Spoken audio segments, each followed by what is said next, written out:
남아 있습니다. 그래서 벌써 한 20여 년도 넘은 것 같은데 KBS에서 이곳에 가서 다큐멘터리로 이걸 찍은 그 방송을 한 적이 있습니다. 이걸 찍어 가지고요. 인류의 언어의 뿌리는 하나다라는 게 증거됐습니다. 인류 언어의 뿌리는 하나였다. 우리말과 영어는 뿌리가 같다. 다 보면은 한 뿌리였다는 거예요. 한 뿌리. 자, 그래서 여기 한번 보시면은요. 인도에서도 사원을 찾은 남인도 가족의 대화에서 흘러나온 낯익은 소리. அப்பா அம்மாக்கா ஒருத்தராதானே எடுக்கிறீங்க நீ ஏன் நகலை இது பண்ணக்கூடாது அவன் எடுக்கலையா What do you call father? 아빠 너무 자연스럽게 아빠 하죠. What do you call mother? 엄마 아빠, 엄마, 나. 이 사람들 한국 사람입니까? 인도 사람이에요. 제가 실제로 인도에도 이제 우리 교회들이 있기 때문에 선교사님들이 거기에 몇 번 다녀오셨어요. 지금 필리핀 팔라완이라고 하는 섬에 저기 순천교회에서는 그곳에 또 자매기를 맺고 이렇게 교제를 하고 있는데 그 선교사님이 과거에 인도의 선교사로 파송이 됐었어요. 그런데 이 얘기를 해주더라고요. 또 동일하게 얘기한다고. 아빠, 엄마 비슷한 말이 너무 많다는 거예요. 이 멕시코도요. 보면은 그런데 우리말과 멕시코 원주민의 말이 어떻게 비슷할 수 있는 것인가? 화가가 닭이려. 닭이래요. 화가가 닭이려. 예언가 다마티니. 다 맞추는 사람이죠. 다마티니.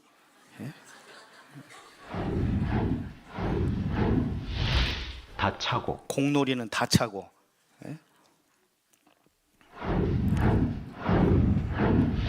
다 좋다는 다 좋다. 똑같네요.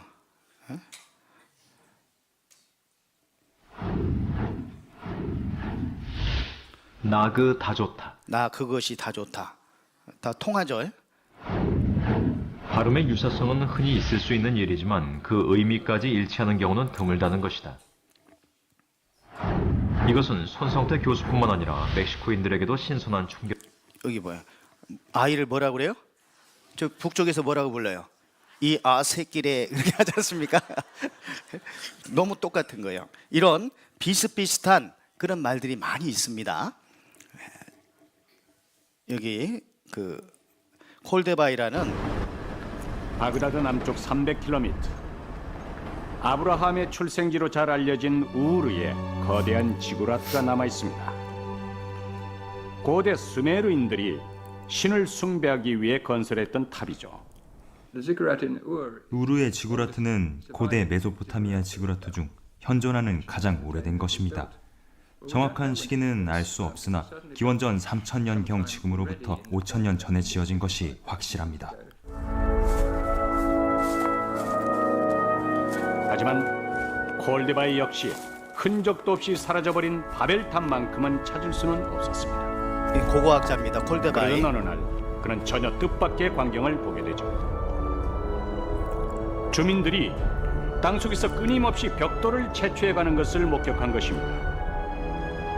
콜데바이는 이곳이 바벨탑의 자리일 거라 직감했습니다. 18세기까지 여행자들은 메소포타미아 지방에서 볼 수 있는 이 벽돌탑들을 성서 속의 바벨탑이라고 생각했습니다. 성경 창세기에 바벨탑 건설에 관한 중요한 단서가 있습니다. 자, 벽돌을 단단히 구워내자. 사람들은 돌 대신 벽돌을 쓰고 흙 대신에 역청을 썼다. 진흙이나 찰흙은 메소포타미아에서 매우 흔하게 찾아볼 수 있는 건축 재료입니다. 이 지역에서는 나무나 돌 같은 것들은 찾아보기 힘들었습니다. 그래서 고대 메소포타미아 지역에서는 진흙으로 구운 벽돌로 온갖 것들을 지은 것입니다. 검고 끈적끈적한 이것이 바로 역청이라 불리는 천연 아스팔트입니다.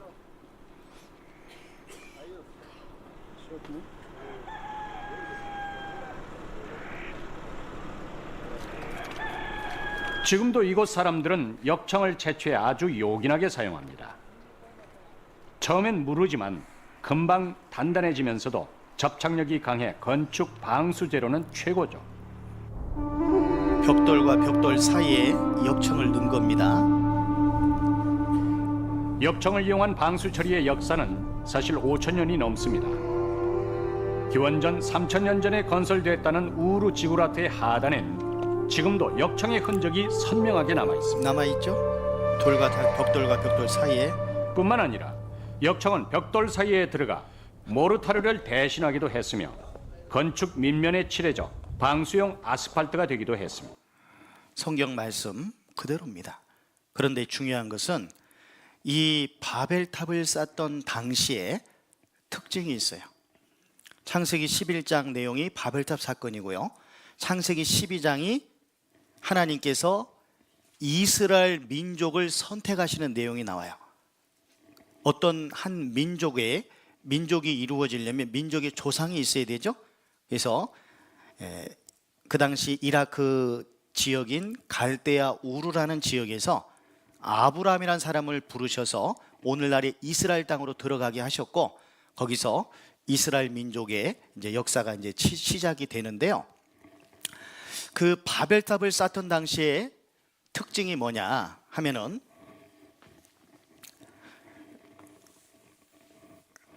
조금 삐뚤어지긴 했는데, 이 지구상에 하나님을 찾는 사람이 한 사람도 없던 때가 있었어요. 그때가 바로 이 바벨탑을 쌓던 당시였습니다. 하나님께서 인간을 하나님의 형상대로 창조하셨다고 어제 배웠죠. 영적인 존재로. 영적인 존재라는 것은 육체만 가진 것이 아니라 영혼이 있어서 영원한 곳에서 살 수 있도록 지음받은 존재인 거예요. 그런데 우리는 인생은 계속해서 죄를 짓고, 에덴 동산에서 죄 짓고, 노아 홍수 사건에도 죄 짓고, 바벨탑 사건에서도 죄 짓고, 계속 하나님을 떠나는 그런 죄악된 삶을 살았던 거예요. 그래서 하나님께서 하나님을 증거하기 위해서 세상 중앙에 거하는 한 민족을 선택하셔서 이 민족의 역사를 통해서 하나님이 살아계시는 것을 증거하기를 원하셨던 거예요. 그들이 하나님의 말씀에 순종하면 복을 주고, 하나님의 말씀에 불순종하게 되면 복 대신 저주, 벌을 내리는 것을 통해서 이스라엘 배후에 하나님이 계시다는 사실을 이스라엘 민족뿐만 아니라 온 세상 모든 민족들에게 증거하기를 원하셨던 거예요. 그래서 우리가 이스라엘 민족의 수천 년 동안에 흥하고 망하는 이 흥망성쇠의 역사를 살펴보게 되면 이스라엘 배후에 하나님이 개입하셨다는 사실, 그걸 알게 되는 겁니다. 그래서 이스라엘 민족을 가리켜서 뭐라고 말하냐면 여호와의 증인이다 이렇게 얘기합니다. 살인사건의 증인은 살인사건을 증거하고, 교통사고의 증인은 교통사고를 증거하는 것처럼 여호와의 증인은 누구를 증거하는 거예요? 하나님을 증거하는 민족이에요. 어떻게 증거하냐? 한국에 있는 여호와 증인들처럼 가가호 방문하면서 또 전도지 같은 거 가지고 다니면서 하나님 믿으세요, 그래서 여호와의 증인이 아니고,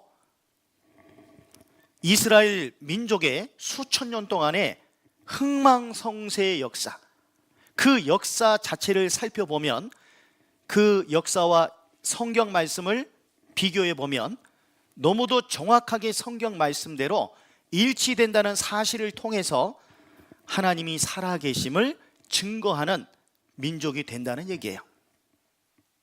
이해되십니까?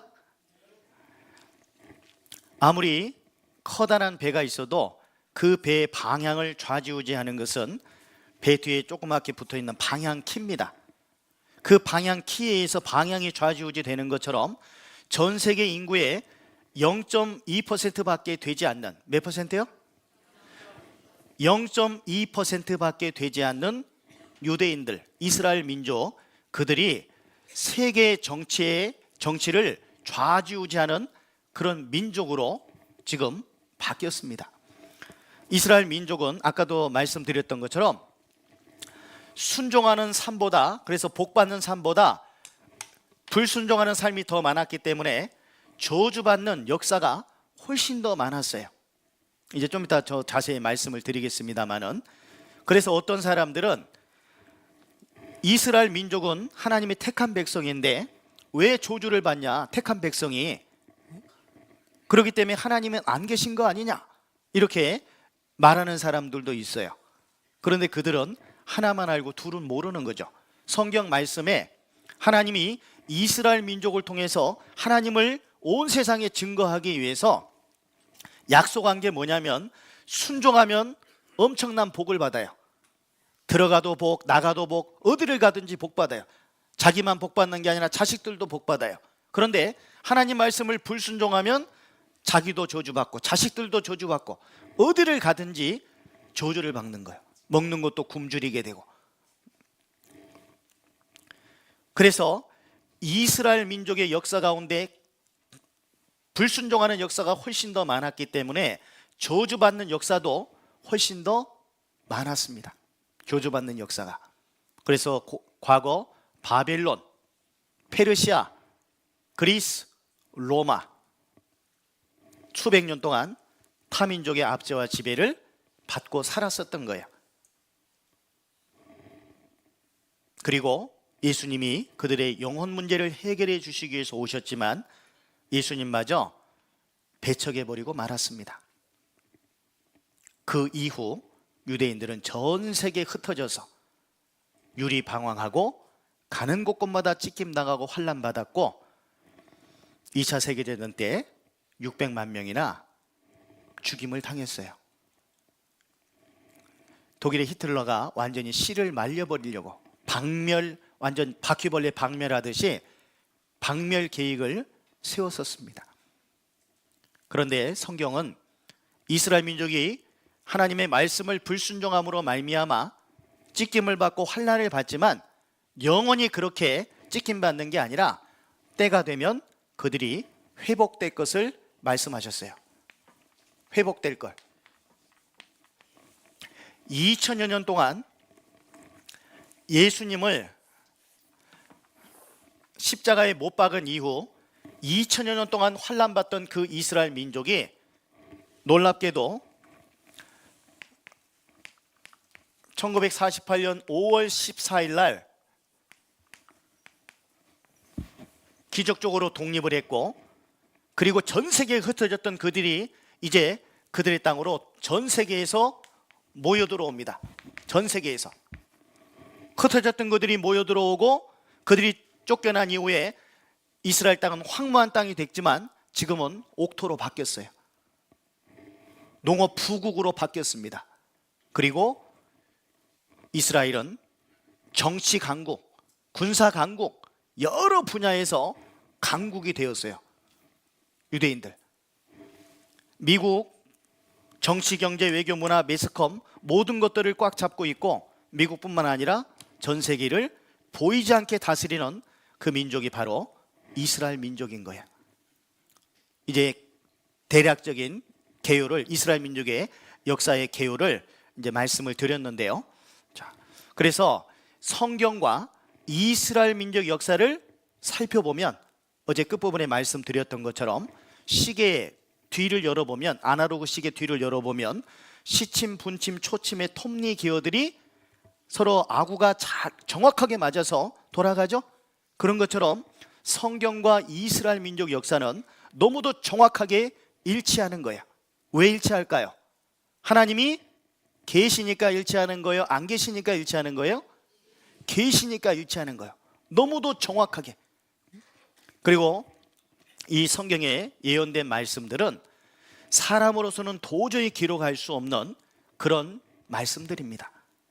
첫날부터 말씀드렸던 것처럼 우주 만물을 창조하셨다는 말씀, 우주의 질서를 주셨다는 말씀, 우주에 어떤 특징들이 있다는 말씀들, 시간 관계상 다 미처 살펴보지는 않았지만 놀라운 말씀들이 가득 들어 있습니다.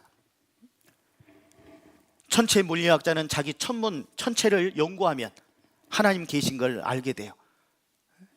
식물학자, 동물학자, 곤충학자, 뭐 지리학자, 대기학자, 각각의 학자들이 자기 전문 분야를 연구해 보면 연구해 볼수록 하나님이 계셔야만 한다는 결론에 도달하게 됩니다.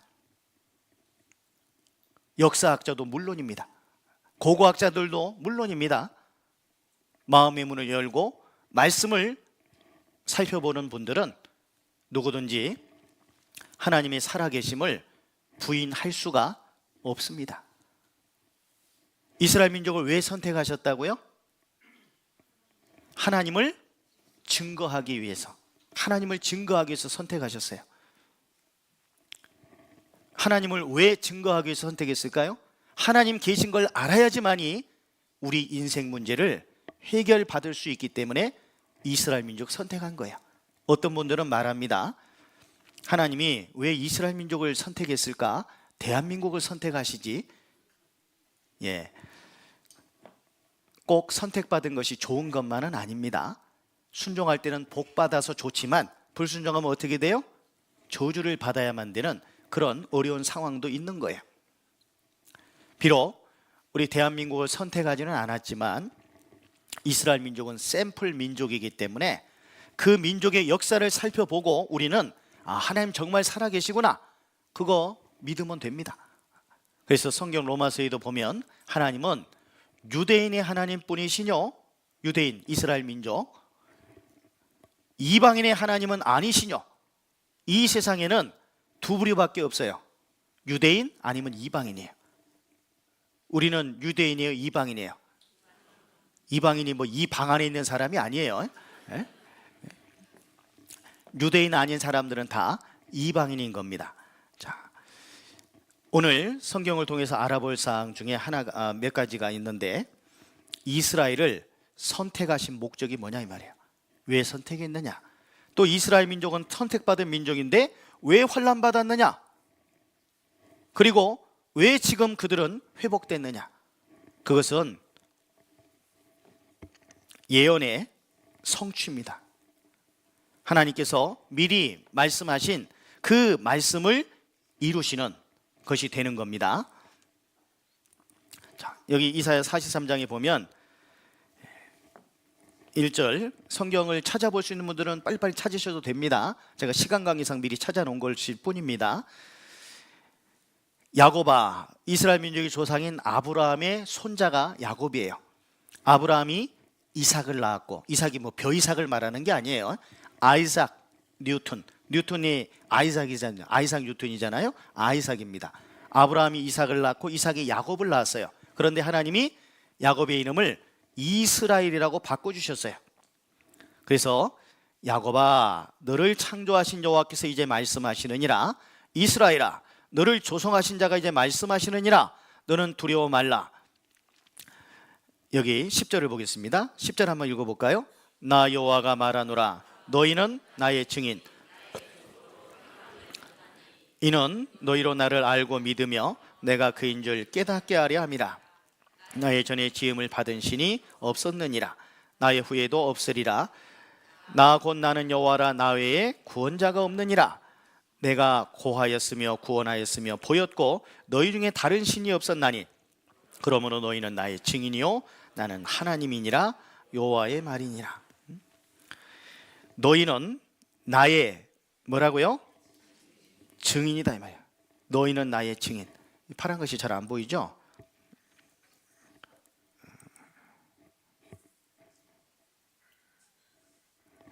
너희는 나의 증인.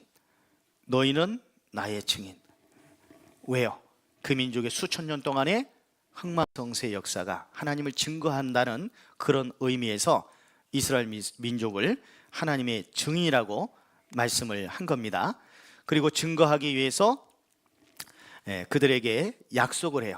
그들과 하나님과 약속을 체결하게 됩니다. 어떤 약속이냐면 아까 말씀드렸던 것처럼 네가 네 하나님 여호와의 말씀을 삼가 듣고 내가 오늘날 네게 명하는 그 모든 명령을 지켜 행하면 네 하나님 여호와께서 너를 세계 모든 민족 위에 어떻게 하신다고요? 뛰어나게 하실 것이다. 네가 네 하나님 여호와의 말씀을 뭐하면? 순종하면 이 모든 복이 네게 임하며 네게 미치리니 성읍에서도 도시에서도 복받아요. 들에서도 복받아요. 네 몸의 소생, 네 토지의 소산, 네 짐승의 새끼, 우양의 새끼 다 복받아요. 광주리와 떡반죽 그릇도 복받아요. 먹을 것 굶주리지 않는다는 얘기입니다. 들어와도 복, 나가도 복받는 거예요. 그런데 불순종하면 어떻게 될까요? 불순종하면 잠깐만요. 불순종하게 되면 반대가 되는 겁니다.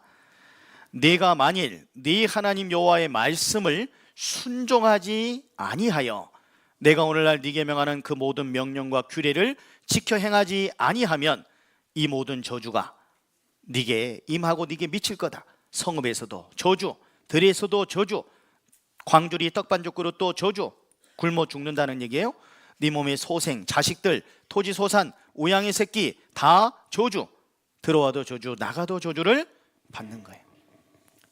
그런데 이스라엘 민족은 순종하는 삶이 많았겠어요? 불순종하는 삶이 많았겠어요?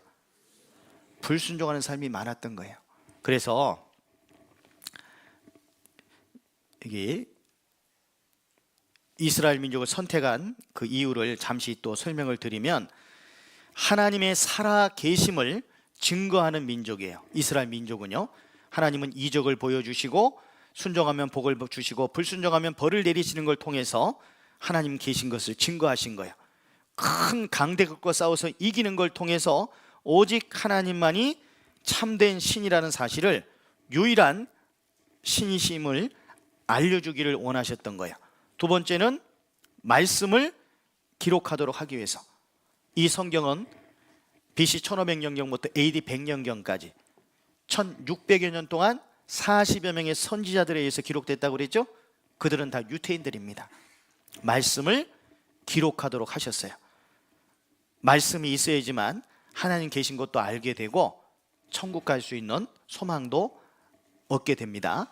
또 세 번째는 그리스도, 예수님이 오실 모체로서. 예수님이 갑자기 뚝 떨어지면, 하늘에서 뚝 떨어지면 이해가 안 되죠. 그래서 이스라엘 민족 역사 가운데 오신 거예요. 우리네 인생은 에덴 동산에서부터 하나님의 말씀을 거역하는 데는 참 빠르고 누가 가르쳐주지 않아도 죄 짓는 일은 잘했습니다.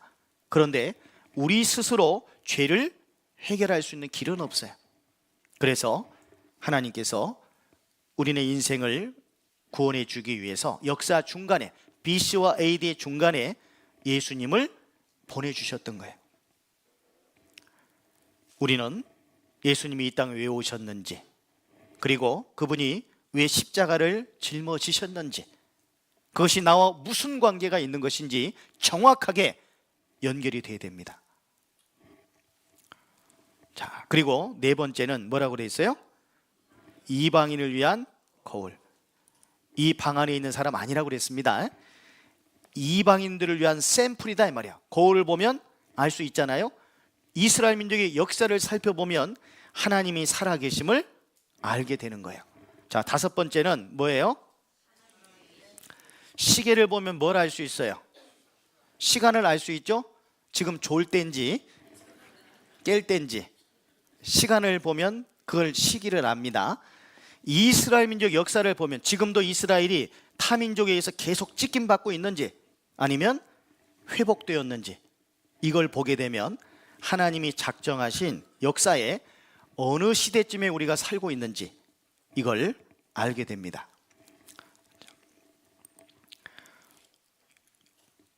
여기 한번 영상을 하나 확실한 보시죠. 증인 이스라엘. 사람들은 흔히 성경을 기독교인들이 보는 종교의 경전이라고 생각합니다. 그러나 성경을 연구한 학자들은 실제 역사와 인생의 진리를 기록한 책이라고 말합니다. 우리 시대 과학의 발달로 인해 성경이 사실이라는 게 각 분야에서 밝혀지고 있습니다. 성경을 연구한 전문가들은 모든 사람들이 확인할 수 있는 확실한 증거로 이스라엘을 지목하고 있습니다.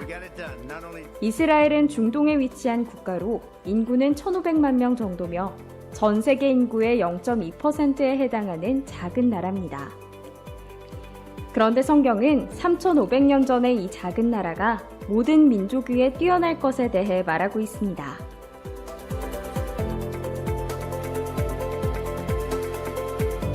사람들은 이스라엘 민족을 다른 말로 유대인이라 부르는데 역대 노벨상 수상자의 22%가 유대인입니다. 특히 경제학상의 경우 역대 수상자의 41%가 유대인이며 이외 물리학상, 의학상 등 과학 분야에서도 유대인은 두각을 나타내고 있습니다.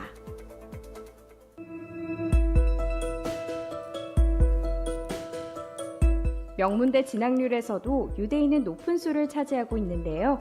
미국 상위 15개 대학의 유대인 비중은 21%가 넘습니다. 이뿐 아니라 아인슈타인, 미국의 전 국무장관 헨리 키신저, 미국의 경제대통령이라고 불리는 앨런 그린스펀, 세계 영화를 움직이는 스티븐 스필버그, 이들의 공통점이 유대인이라는 겁니다. 세계 메이저 영화사인 파라마운트, 메트로 골드윈 메이어, 콜롬비아 피처스, 위너 브라더스, 20세기 폭스필름 등은 유대인이 설립했으며 미국의 3대 방송사 CBS, ABC, MBC 또한 유대인이 설립했고 지금도 소유하고 있습니다. 이외에도 미국에서 유대인의 영향력은 절대적입니다. 1900년 동안 전 세계에 분산돼 망했던 이스라엘이 이렇게 강한 나라가 될 거라고 그 누구도 상상하지 못했을 겁니다. 그러나 성경은 지금부터 3,500년 전부터 이스라엘이 반드시 회복되고 세계 모든 나라 위에 뛰어나게 될 것을 예언했습니다. 이스라엘은 성경이 사실이라는 많은 증거 중 하나에 불과합니다. 성경을 더 자세히 확인해 본다면 하나님의 존재와 인생의 진리를 확인하고 참된 행복을 찾을 수 있습니다. 자, 이스라엘 민족은 하나님을 증거하는 민족입니다. 자, 이스라엘 민족의 그 계보를 보시기 전에 먼저 아브라함과 약속한 내용을 살펴보면 창세기 12장에 그 내용이 나와 있는데 땅을 약속해 주셨어요. 오늘날의 가나안 땅이라고 옛날에 가나안 땅이고 오늘날의 이스라엘 땅이에요. 민족은 물론 이스라엘 민족이죠. 복은 예수님을 통해서 얻게 되는 영생의 복을 약속을 해 주신 거예요. 그래서 하나님께서 이 땅에 사람의 몸을 입으시고 이스라엘 땅에 오셨던 겁니다. 창세기 12장에 보면 창세기 11장에는 무슨 사건이 기록되어 있었어요? 바벨탑 사건이 있었죠. 그때 하나님을 찾는 사람이 한 사람도 없을 때 하나님께서 한 사람을 부르셨어요. 여호와께서 아브라함에게 이르시되, 원래 이름은 아브람이었는데 나중에 아브라함이라고 이름을 바꿔주셨습니다. 너는 너의 본토 친척 아비 집을 떠나, 이곳이 갈대아 우르라는 지역인데요, 고고학자들에 의해서 갈대아 우르가 밝혀졌습니다. 옛날에 도시였습니다. 내가 네게 지시할 땅으로 가라. 오늘날 이스라엘 땅입니다. 내가 너로 큰 민족을 이루고 네게 복을 주겠다고, 너는 복의 근원이 될 것이라고, 땅의 모든 족속이 너를 인해서 복을 얻을 것이라고 약속을 해주셨어요. 그런데 우리가 땅의 모든 족속이라고 되어 있는데요, 우리가 이스라엘 민족 때문에 복 받았어요? 이스라엘이 독립하자마자 아랍 세력들과 몇 차례 중동 전쟁이 벌어졌고 거기서 이스라엘이 승리했습니다. 그러므로 말미암아 아랍은 석유를 무기화해서 석유값을 막 올렸어요. 우리나라는 석유 한 방울 나오지 않는 나라이기 때문에 그 당시 오일 파동을 겪었습니다. 이스라엘 때문에 복 받은 것이 아니라 힘들어졌어요. 여기서 말하는 복은, 이스라엘 때문에 복 받는다는 이 복은 예수 그리스도를 통해서 얻게 되는 영생의 복을 말씀하는 겁니다. 자, 이스라엘 민족의 그 계보를 좀 잠시 살펴보면 아브라함이 이삭을 낳았어요. 아까 벼이삭 아니라고 그랬죠. 그리고 이삭은 야곱을 낳았고 하나님은 야곱의 이름을 이스라엘이라고 바꿔주셨어요. 이 야곱은 원래 길게 이야기하면 좀 시간이 많이 걸리니까 한 여인을 이제 사랑했는데, 여기 라헬이라는 여인을 어떻게 그 장인어른이 큰 딸을 줬어요.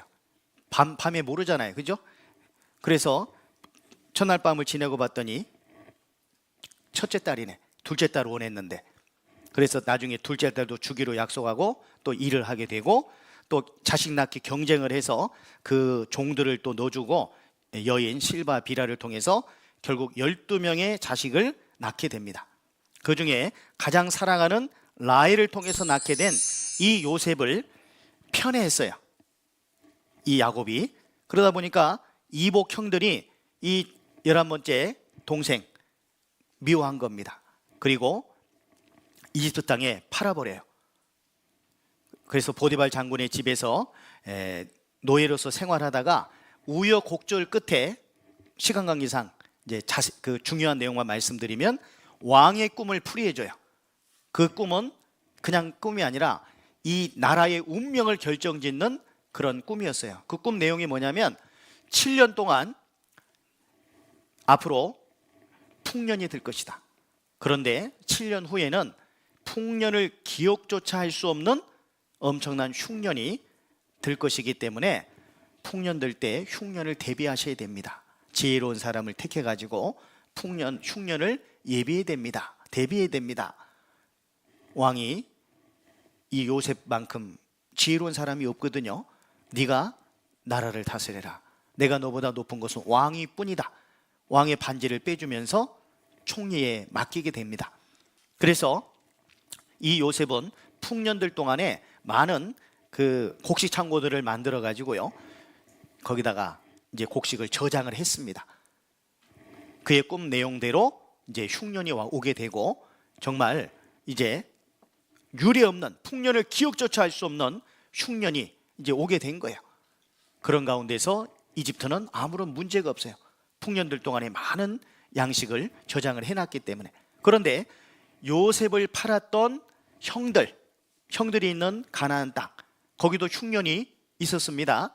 그래서 흉년 2년째 이집트로 양식을 사러 왔어요.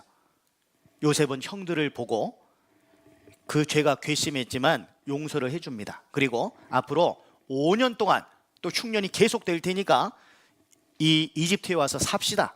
그래서 이집트는 대부분이 사막 지역인데, 이 윗부분 녹색 지역 있죠? 여기가 고센이라는 지역인데요, 왕의 총리가 되고 결국 이제 형들을 만나게 되고 고센 땅으로, 이곳으로 이주를 하게 됩니다.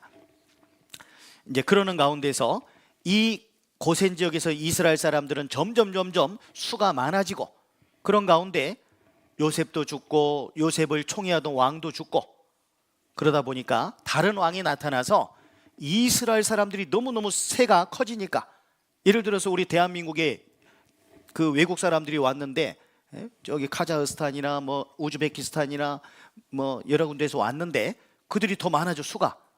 대한민국 사람보다. 우리 자식 잘 못 낳고 있죠, 요즘. 안 낳고 있죠. 잘 결혼도 안 하려고 하고. 그렇게 되면 불안하죠. 그래서 사내 아이가 나면 다 죽이라고 그랬어요, 나일강에.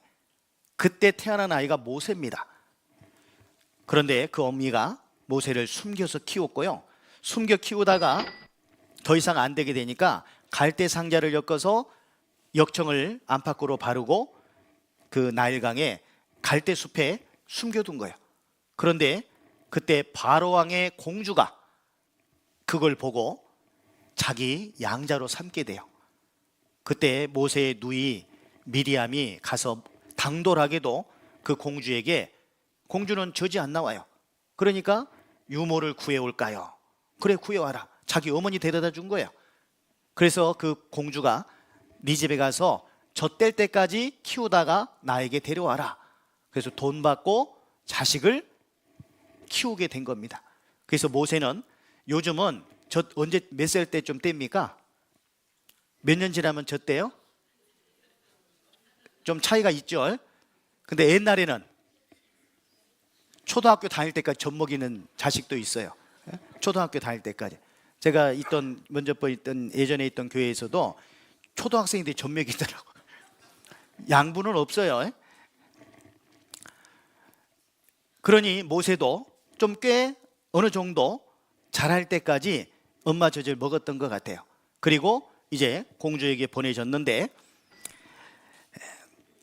나중에 이 모세가 이집트 땅에서 노예 생활하고 있는 자기 동족들 너무너무 불쌍한 거예요. 막 학대받고. 그래서 그 중에 로마가 아니고 이집트 병사를 때려 죽여요. 졸지에 이제 살인자가 돼가지고 그 오늘날 사우디아라비아에 있는 미디안이라는 광야로 도망을 가게 되고 거기서 40년을 양치는 생활을 하다가 하나님께서 다시 이집트로 가서 내 백성을 구원해내라 라는 명을 받고 갑니다. 그런데 이집트의 바로 왕은요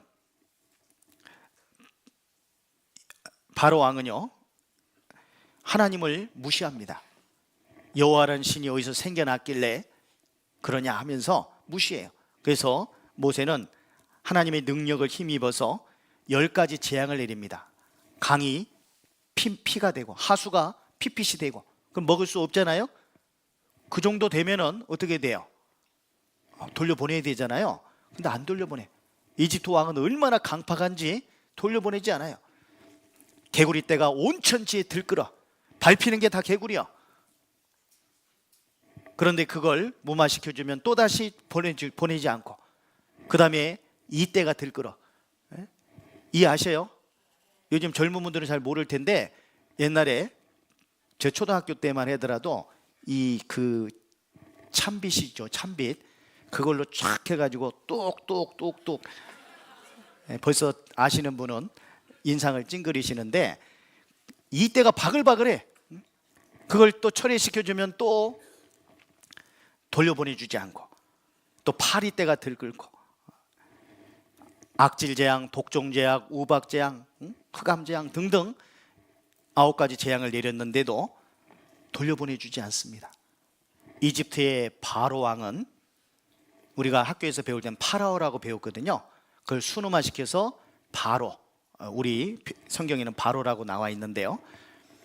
이집트의 바로 왕은 악한 자 마귀를 상징합니다. 사단 마귀.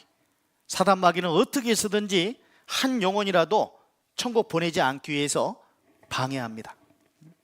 말씀을 못 듣게 만들고 졸게 만들고 딴 생각하게 만들고 말씀 잘 듣다가도 뭐 친구가 찾아오고 어떤 일이 생겨가지고 말씀을 계속해서 이어서 듣지 못하도록 방해하는 그런 일들을 합니다. 아마 내일쯤에 좀 더 사단 마귀에 대해서 자세히 좀 말씀을 드리겠는데 그러니까 마지막에 10번째 재앙이 뭐냐면은 장자 죽는 재앙이에요. 큰아들. 이집트는 장자 상속권이거든요. 그래서 이집트 전역에서 곡성이 난 겁니다. 하루와 밤 사이에. 첫 번째 난 것은 이집트 바로 왕의 아들로부터 짐승의 첫 새끼까지 다 모조리 죽임당했어요. 근데 이스라엘의 장자는 죽지 않았거든요. 왜? 양을 잡아서 집 문이 있으면 좌우 설주와 위에 임방에 피를 바르라고. 여기 보시면은 이렇게 문이 있으면은 문 좌우를 여기 설주라고 그래요. 그리고 여기를 임방이라고 그래요. 여기다 피를 바르면 재앙이 넘어간다. 재앙이. 다른 집은 다 피를 바르지 않은 집은 곡성이 난 겁니다. 큰아들이 다 죽었어요. 바로 왕의 큰아들이 죽게 되니까 그 왕의 모든 소망이 끊어져 버렸어요. 그래서 돌려보내 준 겁니다. 그런데 이제 모세를 따라서 이스라엘 백성들이 이제 움직이는데 이런 고센 땅에서 이런 경로를 통해서 이렇게 갑니다. 그런데 앞에 홍해 바다가 딱 가로막혀 있는 거예요. 홍해 바다가. 어떻게 됐을까요? 모세가 하나님의 능력으로 지팡이를 홍해 바다를 가리키니까 홍해 바다가 쫙 갈라졌어요. 믿을만 하셔요? 동화 속에 나오는 얘기 같죠? 성경에는 많은 동화와 같은 그런 말씀들이 있습니다. 지구가 공중에 떠 있다는 것 자체도 우리가 학교에서 배우지 않았다면 이해가 가지 않을 거 아니에요. 어떻게 지구가 떠 있냐? 어떻게 막 시속 1600km로 자전하고 시속 10만 8천 킬로미터로 공전하냐? 시속 10만 8천 킬로미터면요 어느 정도 속도인지 아세요? 총알 속도의 30배 이상 빠른 속도입니다. 권총으로 따지면 한 70배 정도 빠른 속도고, 더 빠른 속도로 날아가는 그런 뭐 장총이나 뭐 이런 거에 비하면 한 30배 정도 빠른 속도예요. 제가 계산을 해봤거든요. 그런데 그렇게 빠른 속도로 지구가 돌고 있어요. 느껴지지 않죠? 빈혈 때문에 느껴지는 사람이 있을지는 몰라도, 하나님은 우주 만물을 창조하신 창조주시고 모든 생명을 주관하시는 분이시고 모든 인간 역사를 미리 보시고 기록해 주신 하나님이신데, 하나님을 증거하기 위해서 바닷물 하나 못 가르시겠습니까? 하나님께서? 그런 하나님을 우리가 믿을 필요는 없겠죠. 과거에 이 출애굽 당시에 하나님께서 홍해 바다를 가르셨습니다. 간혹 바닷물이 회리바람처럼 말려 올라가는 이런 용오름 현상이라는 게 있어요. 가끔 이런 거 보셨습니까? 울릉도 앞바다나 이런 데서 몇 차례씩 해마다 한두 번씩 이런 용오름 현상이 나타납니다. 이런 걸 보지 않은 사람은 어떻게 바닷물이 회오리바람처럼 용이 올라가는 것처럼 올라가냐, 이렇게 생각할 수 있을지 몰라도 이런 현상이 있어요. 그리고 오늘날 현대 과학으로도 놀라운 일들을 하지 않습니까? 우주로 로켓을 쏘고 별별 걸 다 만들어내고 그러지 않습니까? 엄청나게 두꺼운 강철도 두모토막 자르듯 잘라버려요. 뭐 그것뿐입니까? 로봇까지 만들고 AI 로봇 만들어서 AI 앵커가 나와서 하면 어떤 게 진짜인지 구분되기도 어렵고, 인간의 능력도 그러할진데 하나님께서, 천지 만물을 창조하신 하나님께서 하나님을 증거하기 위해서 바닷물 하나 못 가르시겠냐 이 말이에요. 이렇게 막 말한다고 해서 믿을 수는 없잖아요. 하나님은 믿을 수 있는 증거를 우리에게 충분히 주셨습니다.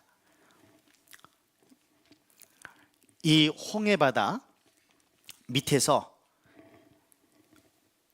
모세를 추적하다가 홍해에 빠져 죽은 사람들이 있는데, 일단 성경을 찾아봅시다. 출애굽기 14장, 좀 긴 내용이니까 성경을 통해서 확인해 보도록 하겠습니다. 104페이지,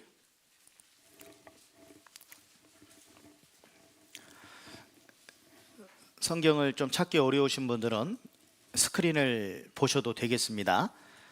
21절에 보면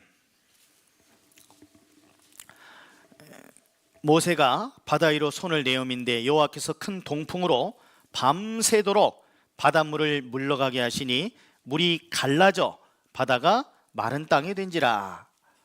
22절, 이스라엘 자손이 바다 가운데 육지로 행하고 물은 그들의 좌우에 벽이 되니. 24절, 새벽에 여호와께서 불구름 기둥 가운데서 애국 군대를 보시고 그 군대를 어지럽게 하시며. 25절 뭐라고 돼 있죠? 그 병거 바퀴를 벗겨서 달리기에 극난하게 하시니. 매우 어렵게 하시겠어요. 자, 26절, 여호와께서 모세에게 이르시되 네 손을 바다 위로 내어 밀어 물이 애굽 사람들과, 애굽은 이집트입니다, 그 병거들과 마병들이 다시 흐르게 하라 하시니. 모세가 곧 손을 바다 위로 내어 밀매 새벽에 미쳐 바다의 그 세력이 회복된지라. 애굽 사람들이 물을 거스려 도망하나 여호와께서 애굽 사람들을 바다 가운데 엎으시니 물이 다시 흘러 병거들 기병들을 덮되 그들의 뒤를 쫓아 바다에 들어간 바로의 군대를 다 덮고, 그 다음 뭐라고요? 하나도 남기지 않았다. 여기에 25절에 병거 바퀴를 벗겼다고 돼 있어요. 벗겼으니까 그 홍해바다 밑에 흔적이 남아있을 가능성도 있겠죠. 보통 이 당시 이제 병거는 나무로 만듭니다. 나무로. 그리고 이제 왕족이나 뭐 장군들이나 이런 사람들이 탄 병거들은 이제 금속 재질로 바퀴를 만들어요. 그런데 놀랍게도 이 홍해 바다는요, 산호들이 많이 있는데 산호들이 그 나무 같은 것들은 이제 시간 지나면 썩고 없어지는 거잖아요. 그런데 거기에 산호초들이 붙어서 성장하는 바람에 그 모양 그대로 간직되게 된 겁니다. 자, 그래서 여기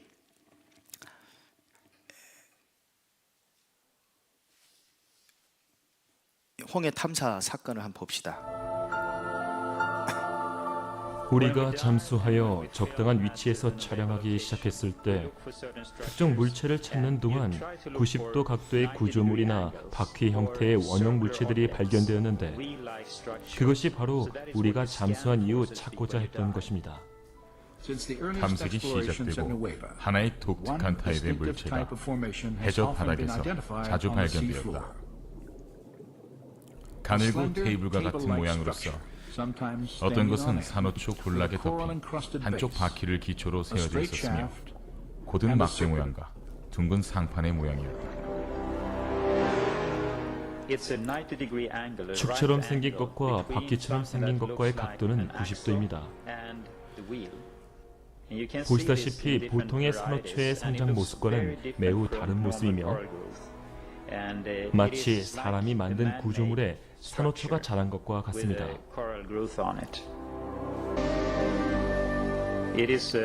이것은 나무 재질로 만든 바퀴로서 금과 합금으로 덮여 있는데 이 합금은 금과 은의 합금으로서 그 위에서는 산호가 생장할 수 없습니다. 이 물체는 그 형태가 매우 잘 보존되어 있습니다. 충격에 약한 목재 부분이 떨어져 나간 것처럼 보입니다. 추후 분석해본 결과 이 물체의 사이즈와 디자인이 출애굽기와 비슷한 시대에 이집트 18대 왕조의 고군에 들려진 4개의 바퀴살이 달린 병거 바퀴임이 밝혀졌다. 이 홍해바다 밑을 스쿠버 다이버들이 조사를 해보니까 거기에 이런 병거 바퀴들 또 병거 그 틀 이런 것들이 그대로 있는 거예요. 산호초들에 의해서 보존된 겁니다. 이 홍해바다. 그런데 또 놀라운 게 있습니다. 그 놀라운 것 중에 하나가 뭐냐면은 이 홍해 바다를 보면요 이렇습니다. 이 레드시 홍해 바다인데요. 이스라엘은 이 고센 지역 푸른 녹초 지역에서 이동을 해가지고요 고센에서 숫곳을 지나서 이 경로로 이동을 한 거예요. 이 경로로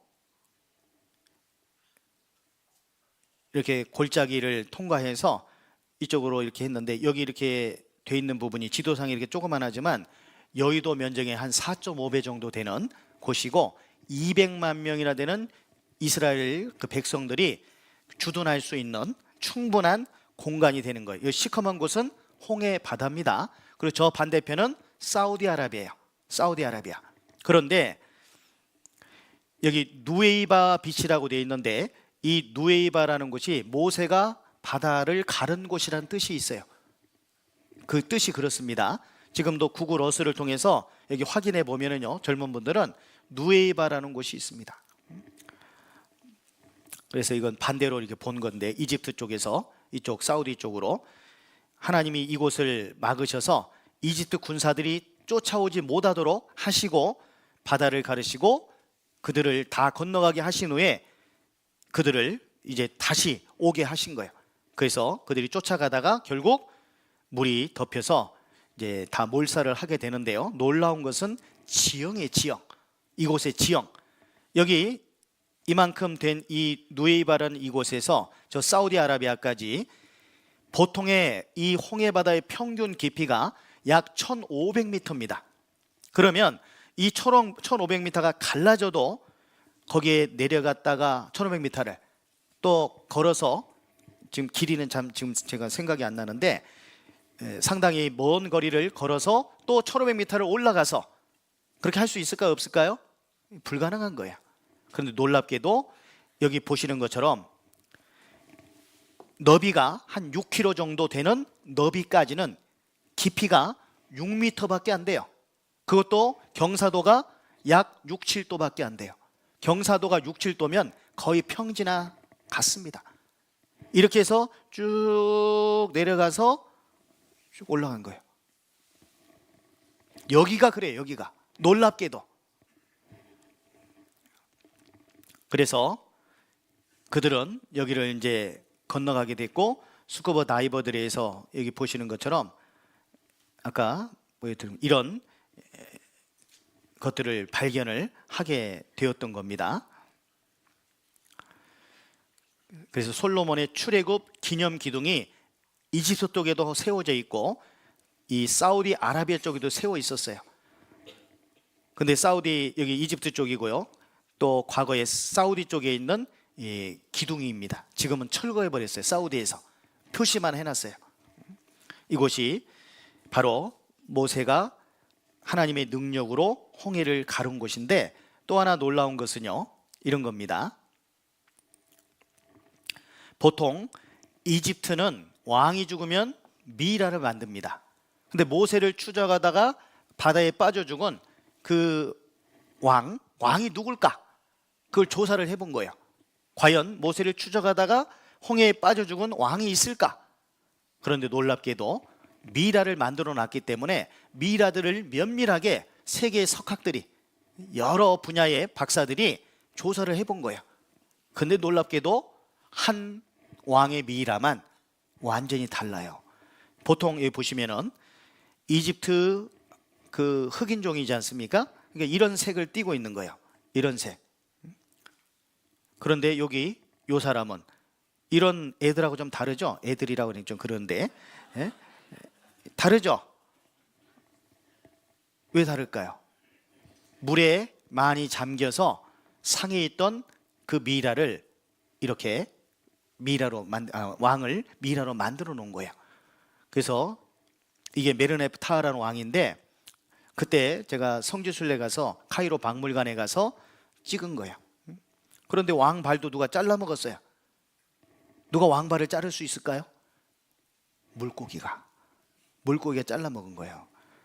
그래서 75년 그 한국일보에 모세를 추적하다 죽은 왕은 누구냐, 이런 기사가 실렸는데요.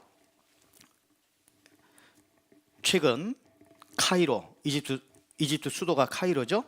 카이로에서 수천 년 동안 신비 속에 쌓여온 이 출애굽기의 진실성 여부를 파헤치기 위한 과학적 조사가 실시가 됐습니다.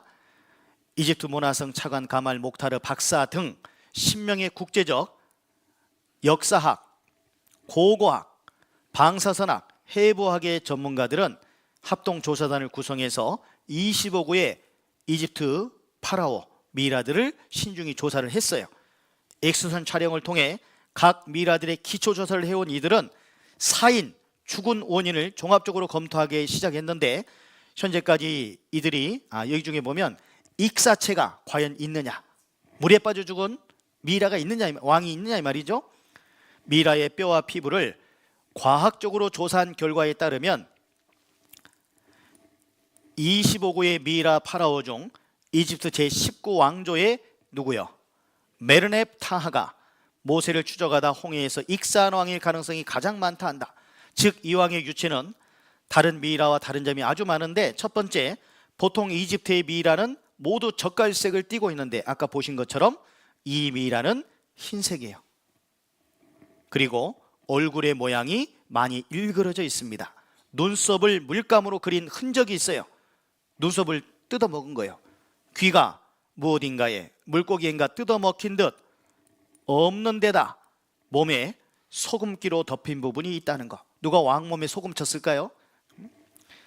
그래서 이 관계자는 당시 물에 잠겨 많이 상해 있던 왕의 시체를 서둘러 미이라로 만든 것 같다고 덧붙였다. 메르네프 타하가 또 이스라엘 사람들을 추적한 왕으로 보여지는 것은 출애굽기에 적혀 있는 연대와 비슷할 때 이 왕이 이집트를 다스린 거예요. 그리고 이 왕의 무덤 비문에는 이스라엘은 괴멸되어 이미 그 자손은 없다라는 글이 새겨져 있어요. 이 왕의 무덤 비문에 뭐라고 새겨져 있냐면 이스라엘은 괴멸되어 이미 그 자손은 없다. 그러면 이 비문에 새겨진 글귀를 통해서 객관적으로 알 수 있는 사실, 이스라엘 사람들이 이 메르네프 타하가 다스리던 당시에 이집트에 살고 있었다? 살고 있지 않았다? 살고 있었는데 지금은 괴멸되어 없어져 버렸다.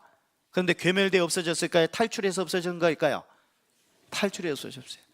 자기네 왕이 뒤쫓아가다가 물에 빠져 죽었네, 그들은 탈출했네, 수치죠. 그러니까 무덤 비문에는 이렇게 기록이 되어 있는 거야. 그래서 이게 메르넵타의 비문인데 여기 보면 막 좀 또 시커먼죠. 사람들이 하도 만져가지고 시커먼데 여기 이스라엘이라는 글귀가 여기 새겨져 있습니다. 메르넵타 석비에 새겨진 이스라엘은 이름의 세부묘사. 이게 메르넵타 석비인데 Israel is laid waste, his it is not. 이스라엘은 여기 말 그대로 그냥 무너져 버렸고 괴멸되었고 그의 시드 자손은 없다. 이 글이 새겨져 있는 거예요.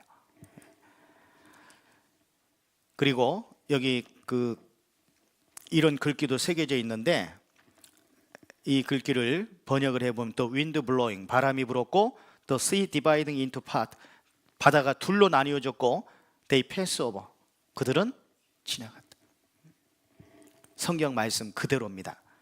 말씀드렸던 것처럼 이런 것들이 기사가 실렸고 애굽에서 혹사당하고 있는 노예 생활하고 있는 이스라엘 백성들 벽화도 제시가 됐습니다. 이집트에서 요셉의 곡식 창고도 발굴됐어요.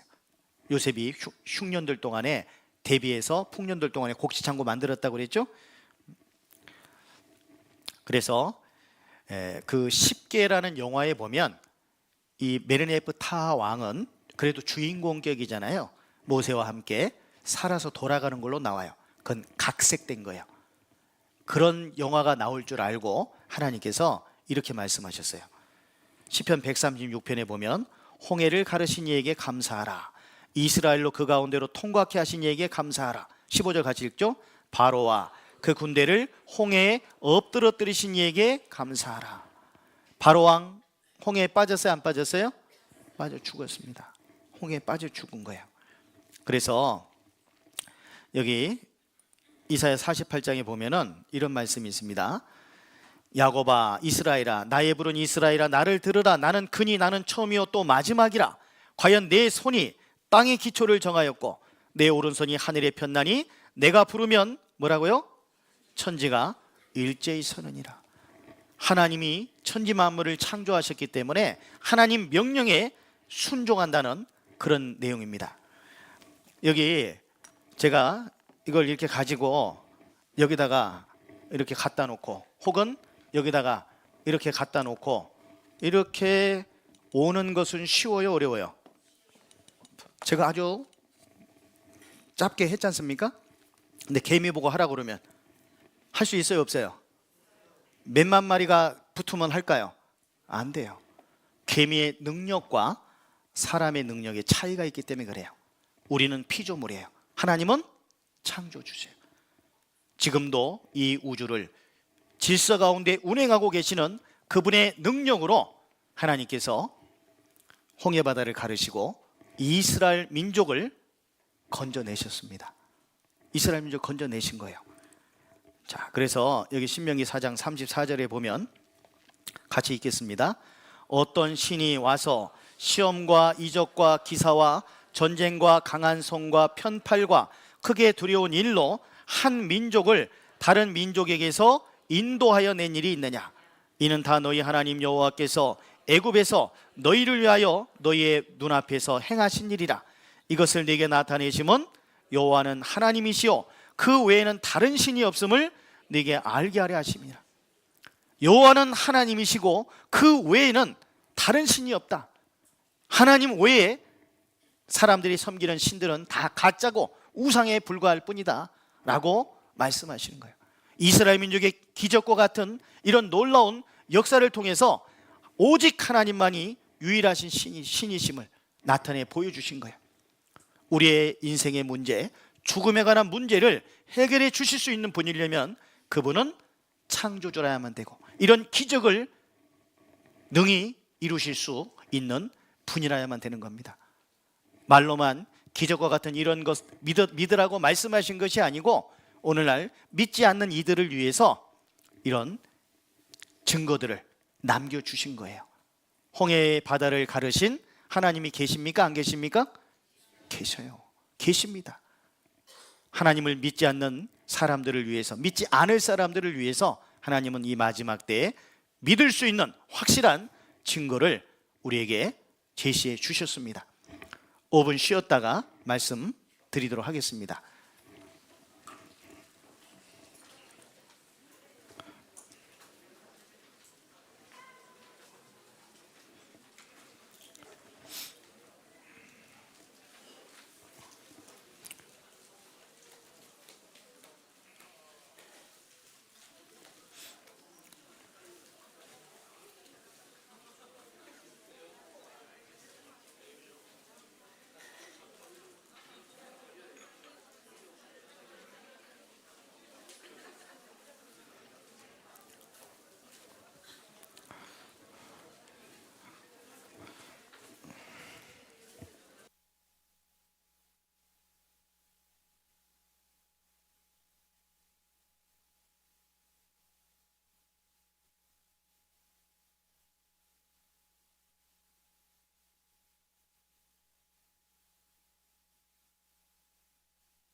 자, 자리에 앉아 주시고요. 자, 계속 박수를 치는데 안 맞죠? 목사님께서 답을 발견하셨어요. 이 스크린하고 저하고 0.5초 정도 차이가 있답니다. 그래서 핀트가 안 맞는 것 같은데 저를 보세요. 스크린 보지 마시고, 자, 이게 뭡니까? 보조에 맞춰서 한번 쳐보겠습니다. 막 치지 마세요. 자, 다시 10번 세게 쳐보겠습니다. 시작.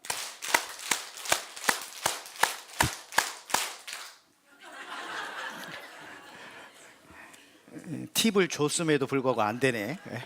자, 다시 한 번만 더 기회를 드리겠습니다. 5번만 쳐보겠습니다. 시작. 스크린 보셨죠? 네. 기회는 또 다시 내일로 넘어가야 될 것 같아요. 자, 스크린을 잠시 보겠습니다. 이스라엘 민족은 처음 초대 왕이 사울 왕이에요.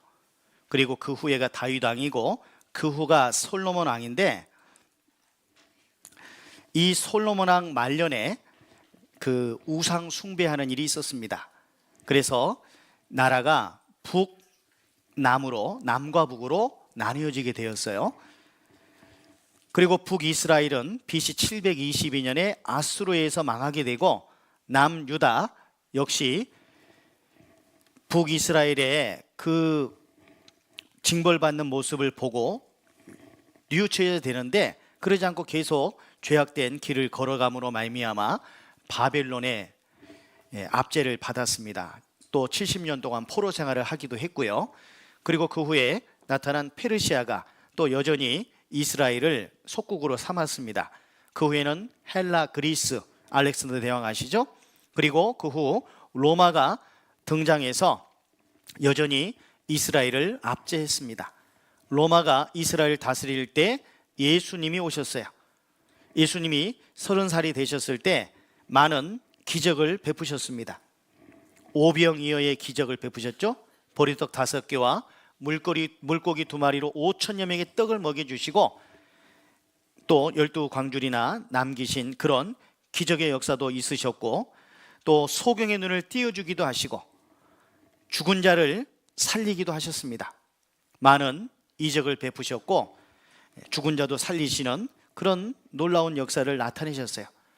예수님이 기적을 행하실 때마다 사람들이 모였습니다.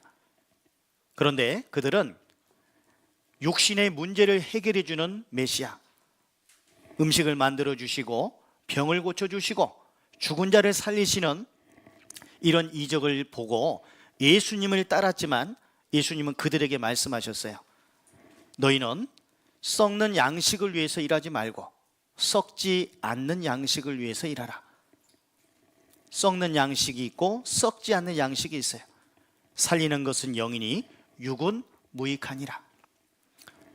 심령이 가난한 자는 복이 있나니 천국이 저희 것이며, 마음이 가난한 자가 복 받을 것이다 말씀하셨어요. 또 요한복음 3장에 보시면 사람이 거듭나지 아니하면 하나님 나라를 볼 수 없느니라. 그때 유대 종교가 바리새인인 니고데모가 내가 지금 나이가 몇인데 엄마 뱃속에 들어갔다가 또다시 날 수 있삼나이까? 라고 엉뚱한 질문을 합니다. 예수님 말씀하시기를 너는 이스라엘의 선생으로서 이런 일을 알지 못하느냐? 엄마 뱃속에서 한번 분명히 태어나는 첫 번째 탄생이 있고, 하나님의 말씀을 통해서 죄 사함을 받음으로 말미암아 태어나게 되는 두 번째 탄생이 있다는 것을 말씀했지만, 바리새인인, 오늘날로 말하면 종교인인 니고데모는 이해를 못했던 거예요. 요한복음 3장 3절에 그 말씀은 오늘날에도 유효합니다. 사람이 거듭나지 아니하면 하나님 나라를 볼 수 없느니라. 교회를 다니시는 분들 가운데에도 그 말씀을 보셨을 거예요. 그런데 정작 내가 거듭났는지 생각해 보셨습니까? 그리고 내 가족들은 정말 거듭났는지 생각해 보셨어요? 사람이 거듭나지 아니하면 하나님 나라를 볼 수 없다 하셨는데 거듭나는 것이 무엇인지도 알지 못하고 어떻게 거듭나는 것인지 생각해 보지도 않고 그렇게 살아가는 것이 맞는 것일까요? 거듭난다는 것은 하나님의 말씀을 통해서 내 모든 죄를 다 용서받음으로 천국 갈 수 있도록 오늘 당장 죽는다 할지라도 천국 갈 수 있는 믿음을 갖는 걸 말하는 거예요. 내가 열심히 하면 천국 갈 것 같고 못하면 못 갈 것 같고 그것은 예수님을 믿는 것이 아닙니다. 어떤 분들은 또 말해요. 예수 믿으세요? 물어보면 옛날에는 믿었는데 지금은 안 믿어요. 그 말이 잘못된 겁니다. 그 말의 의미는 옛날에는 교회를 좀 다녔는데 지금은 안 다닌다는 그런 말이에요. 예수를 믿었다가 안 믿을 수는 없어요. 교회를 다니다가 안 다닐 수는 있어도 예수를 믿었는데 안 믿을 수는 없다 이 말이에요. 한 번 믿어진 믿음이 바뀌지 않아요. 우리는 이 믿음에 대해서 분명하게 따져봐야 됩니다. 내가 믿는 믿음이 하나님이 인정해 주시는 믿음인지 내 스스로 생각하는 믿음인지 아니면 사람이 인정해 주는 믿음인지 정말 하나님이 인정해 주시는 믿음인지 따져보고 살펴봐야 됩니다. 고린도후서 13장 5절에 너희가 믿음에 있는가? 뭐에 있는가? 믿음에 있는가? 너희 자신을 시험하고 너희 자신을 확증하라. 예수 그리스도께서 너희 안에 계신 줄을 너희가 스스로 알지 못하느냐? 그렇지 않으면 너희가 버리운 자니라. 너희가 믿음에 있는가? 너희 자신을 시험하고 너희 자신을 확증하라. 어떻게 시험하고 어떻게 확증합니까? 말씀을 근거로 해서 따져봐야 돼요. 너희가 요한복음 5장 39절에 너희가 성경에서 영생을 얻는 줄 생각하고 성경을 상고하거니와 이 성경이 곧 내게 대하여 증거하는 것이로다. 그렇게 말씀되어 있거든요.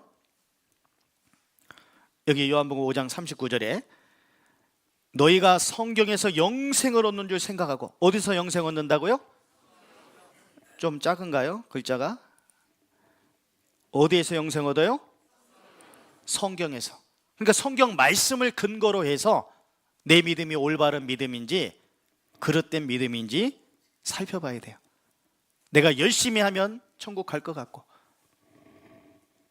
새벽기도도 나가고 열심히 헌신도 하고 봉사도 하고 헌금 많이 하고 비가 오나 눈이 오나 바람이 부나 뭐 가요 내용 같은데 계속 교회당만 다닌다고 천국 가는 게 아니고 성경에서 올바른 믿음을 확증하셔야 됩니다.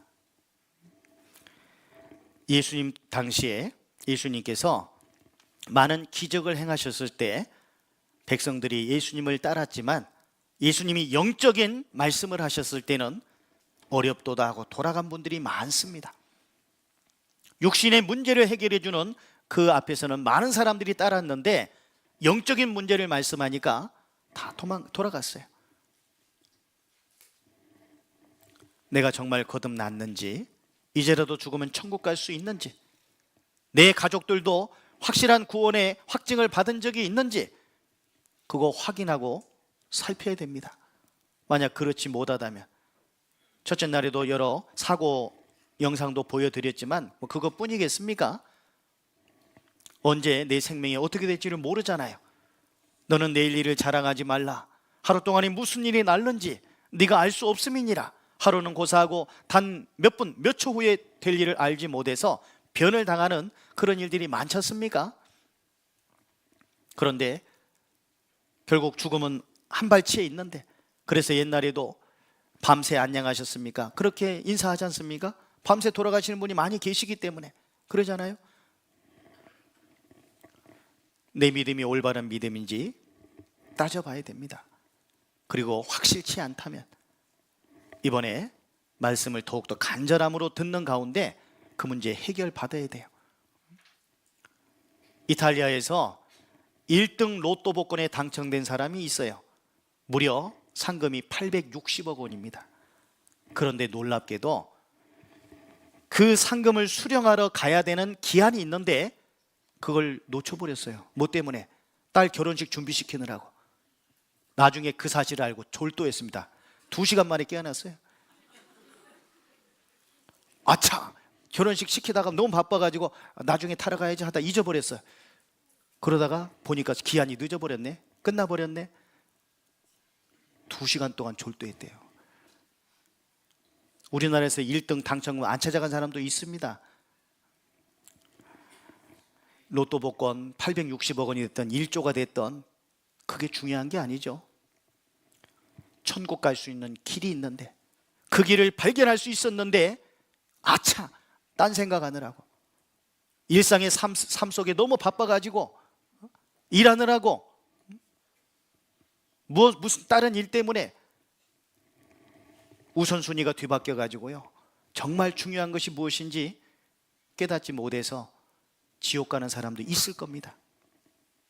우리 중에 그런 분이 있어서는 안 되겠죠. 그런데 유대 종교가들은 예수님의 그런 말씀을 듣고 예수님을 그때부터 죽이고자 모의했습니다. 자기들에게는 사람을 죽이는 권세가 없었기 때문에 그 당시 로마에서 온 총독, 유대 지방을 다스리는 총독 빌라도에게 예수님을 데리고 갔어요. 그리고 예수님 십자가에 처형시켜달라고. 무슨 죄 졌는데 뭐 없는 죄목을 붙여가지고 로마 황제에게 세금 바치는 걸 금하게 했습니다. 예수님은 가이사의 것은 황제의 것은 황제에게, 하나님의 것은 하나님에게 말씀했는데 거짓 죄목을 이야기하고 예수님을 십자가에 죽이라는 거예요. 빌라도 총독이 예수님을 신문해 봤는데 아무 죄가 없어요. 그리고 심지어는 예수님 모습 앞에서 넓적다리 마디가 떨렸다고 되어 있어요. 그것은 그가 로마 황제에게 보낸 빌라도 보고서라는 게 지금도 있습니다. 기독교 서점 같은 데 가보면 볼 수 있을 거예요. 저한테도 그 책이 있는데 거기에 내용에 보면 예수님을 만났는데 두려웠다고 되어 있어요. 총독이. 그런데 빌라도는 예수님을 놓아주고 싶었는데요, 유대 종교인들이 민중들을 선동해가지고 예수를 십자가에 못 박으라고 하고 막 밀란이 일어나려고 그러니까 잘못하면 정치 생명 끝나겠다 싶으니까 대야에다 물을 떠다가 손을 씻으면서 나는 죄 없다, 너희가 예수를 죽인 피값을 당해라. 유대인들은 좋습니다, 우리가 예수에 대한 피값을 받겠습니다. 우리와 우리 자손들에게 그 피값을 돌리소서. 사람이 무슨 무익한 말을 하든지 심판날에 이에 대해서 신문을 받는다고 그랬거든요. 함부로 말해서는 안 되는 거예요. 정치인들도 말 잘못했다가 정치 생명 끝난 경우들 많지 않습니까?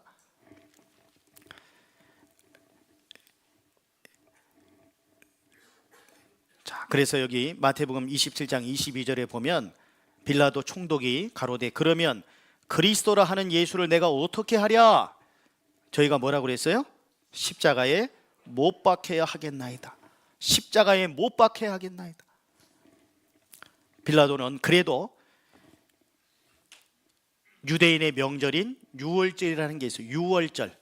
유월절은 아까 말씀드렸던 것처럼 이집트 땅에서 탈출한 것을 기념하는 절기예요.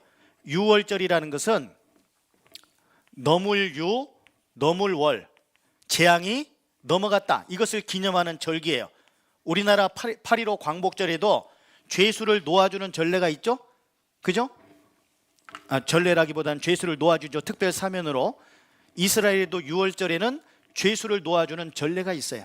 그래서 여기 보면은 살인강도 바라바하고 예수님하고, 바라바, 예수님 둘 중에 누구를 놓아줄까? 설마 살인강도 바라바 놓아주라고 안 하겠지? 그런데 놀랍게도 예수를 십자가에 못 박고 이 바라바를 놓아달라고 그런 거예요. 그래서 보세요.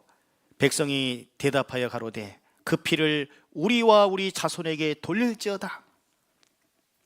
예수님은 십자가를 짊어지시고 골고다 언덕으로 이제 올라가십니다. 그런데 뒤에서 여인들이 눈물을 흘리면서 쫓아오는 거예요. 그때 예수님이 그들에게 말했어요. 누가복음 23장에서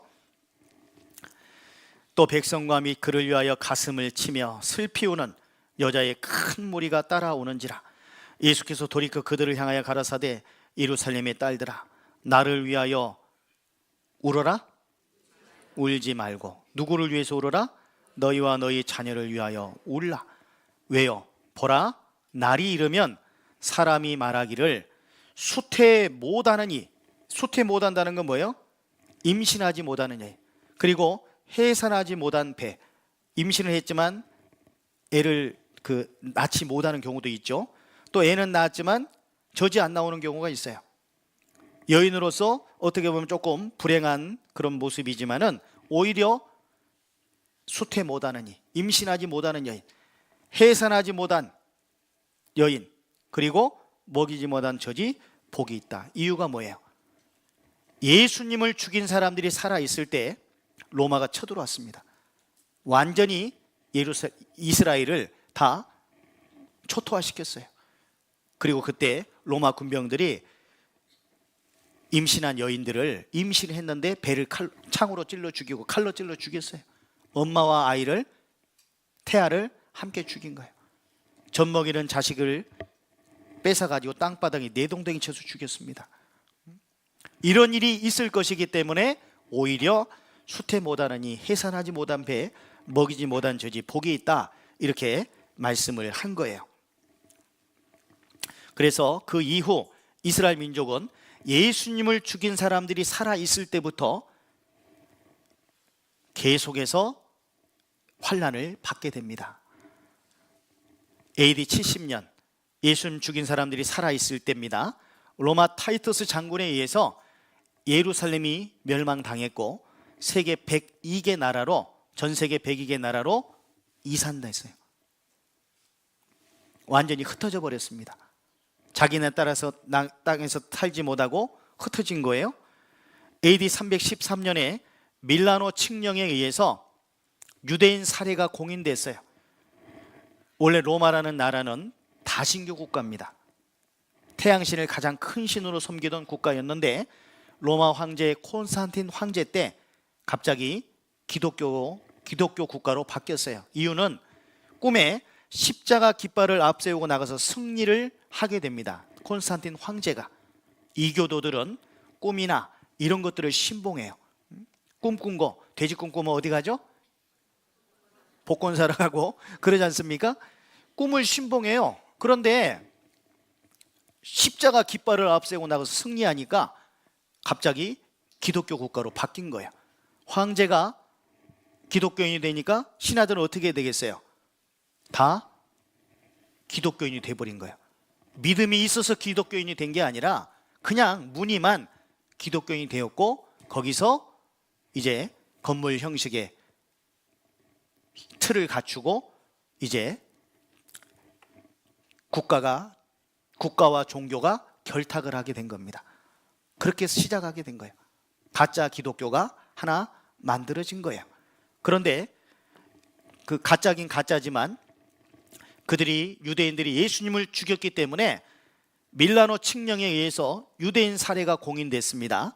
그리고 1096년부터 1291년까지 십자군 전쟁 기간 동안 유대인 학살이 자행됐습니다. 그리고 1348년부터 3년여 동안 유럽에 흑사병이 돌았어요.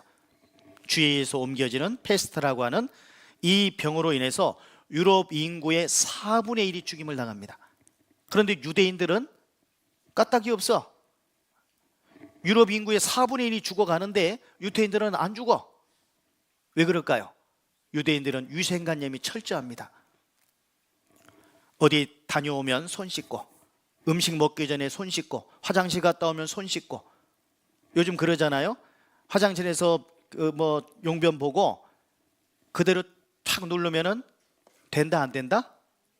안 된다. 왜요? 튀어요, 튀어. 배설물들, 이런 용변물 튀는 거예요. 그러니까 닫고 내리라고 돼 있는 거예요. 바이러스들이 튀는 거예요. 몸에 묻는 겁니다. 그리고 뭐 우리가 누구하고 악수도 하고 또 코도 좀 후볐다가 또 만졌다가 호빵 있으면 호빵도 먹었다가 그러니 바이러스가 들어가야 안 들어가요? 세균이 들어가죠. 근데 이 페스트에서 옮기는 이 전염병으로 인해서 4분의 1이 죽었는데 유대인들은 안 죽은 거예요. 그래서 모함했습니다. 유대인들이 우물에다가 독을 넣었기 때문에 그런 거다. 그래서 많은 유대인들이 죽임을 당했습니다.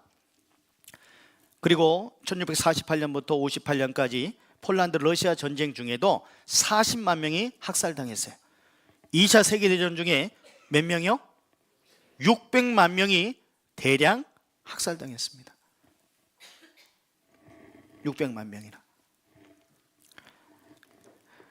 이것은 큼직큼직한 내용들만 간추려 놓은 거예요. 예수님을 십자가에 못 박아 죽인 이후로 그들에게는 이런 환란이 주어졌는데요. 특별히 이 2차 세계대전 때 있었던 그런 겪었던 환란의 내용들이 지금도 고스란히 남아있는 거 아시죠? 그들이 어떻게 죽임당했고 어떻게 환란 당했는지. 저도 2군데 수용소를 가봤어요. 독일에 있는 부켄발트 수용소, 폴란드에 있는 악명 높은 아우슈비츠 수용소. 그런데요, 이 유대인들이 어떤 환란 받았는가를 다 알고 자료도 다 보고 사진 자료도 보고 영상 자료도 보고 갔는데요, 그 수용소에 가서 보니까 정말 머리가 쭈뼛쭈뼛 씁니다. 여기 잠깐 보시면은 이것이 폴란드 아우슈비츠 수용소 전경인데요. 뭐 짐승 막사 같은 곳이 짐승이 거하는, 직접 그때 가서 찍은 사진인데요.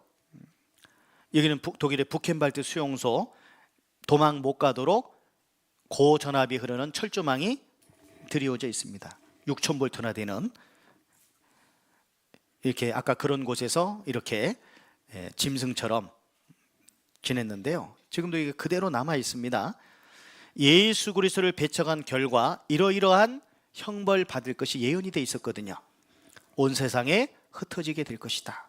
불태워 죽임당하게 될 것이고, 그들의 장식품은 빼앗기게 될 것이고, 몸은 벌거벗겨 버려두게 될 것이고, 이 몸의 가죽은 벗겨지고 살은 뜯김당할 것이다. 남비와 속 가운데 뭐 생선 같은 거 조림하고 하듯이 다물 고기처럼 차곡차곡 쌓여질 것이다. 이런 예언의 말씀들이 이때 이루어졌어요. 온 세상이 흩어진다는 말씀처럼 그들은 전 세계 유토교도 분포인데, 구라파, 아시아, 아프리카, 아메리카, 오세아니아 등지에 전 세계적으로 유대인들은 다 흩어졌습니다. 유대인들처럼 전 세계에 흩어진 이런 민족이 아마 없을 거예요. 그들은 그들의 집과 재산을 빼앗기고 몇 가지 가재도구만 챙긴 채 게토라는 집단 거주 지역으로 추방당합니다. 그곳에 가서도 먹을 걸 제대로 공급해 주지 않고 하니까 굶어 죽기도 하고 전염병 돌아 죽기도 하고, 그러다가 좀 더 많은 사람을 한꺼번에 죽일 수 있는 방법이 뭐냐?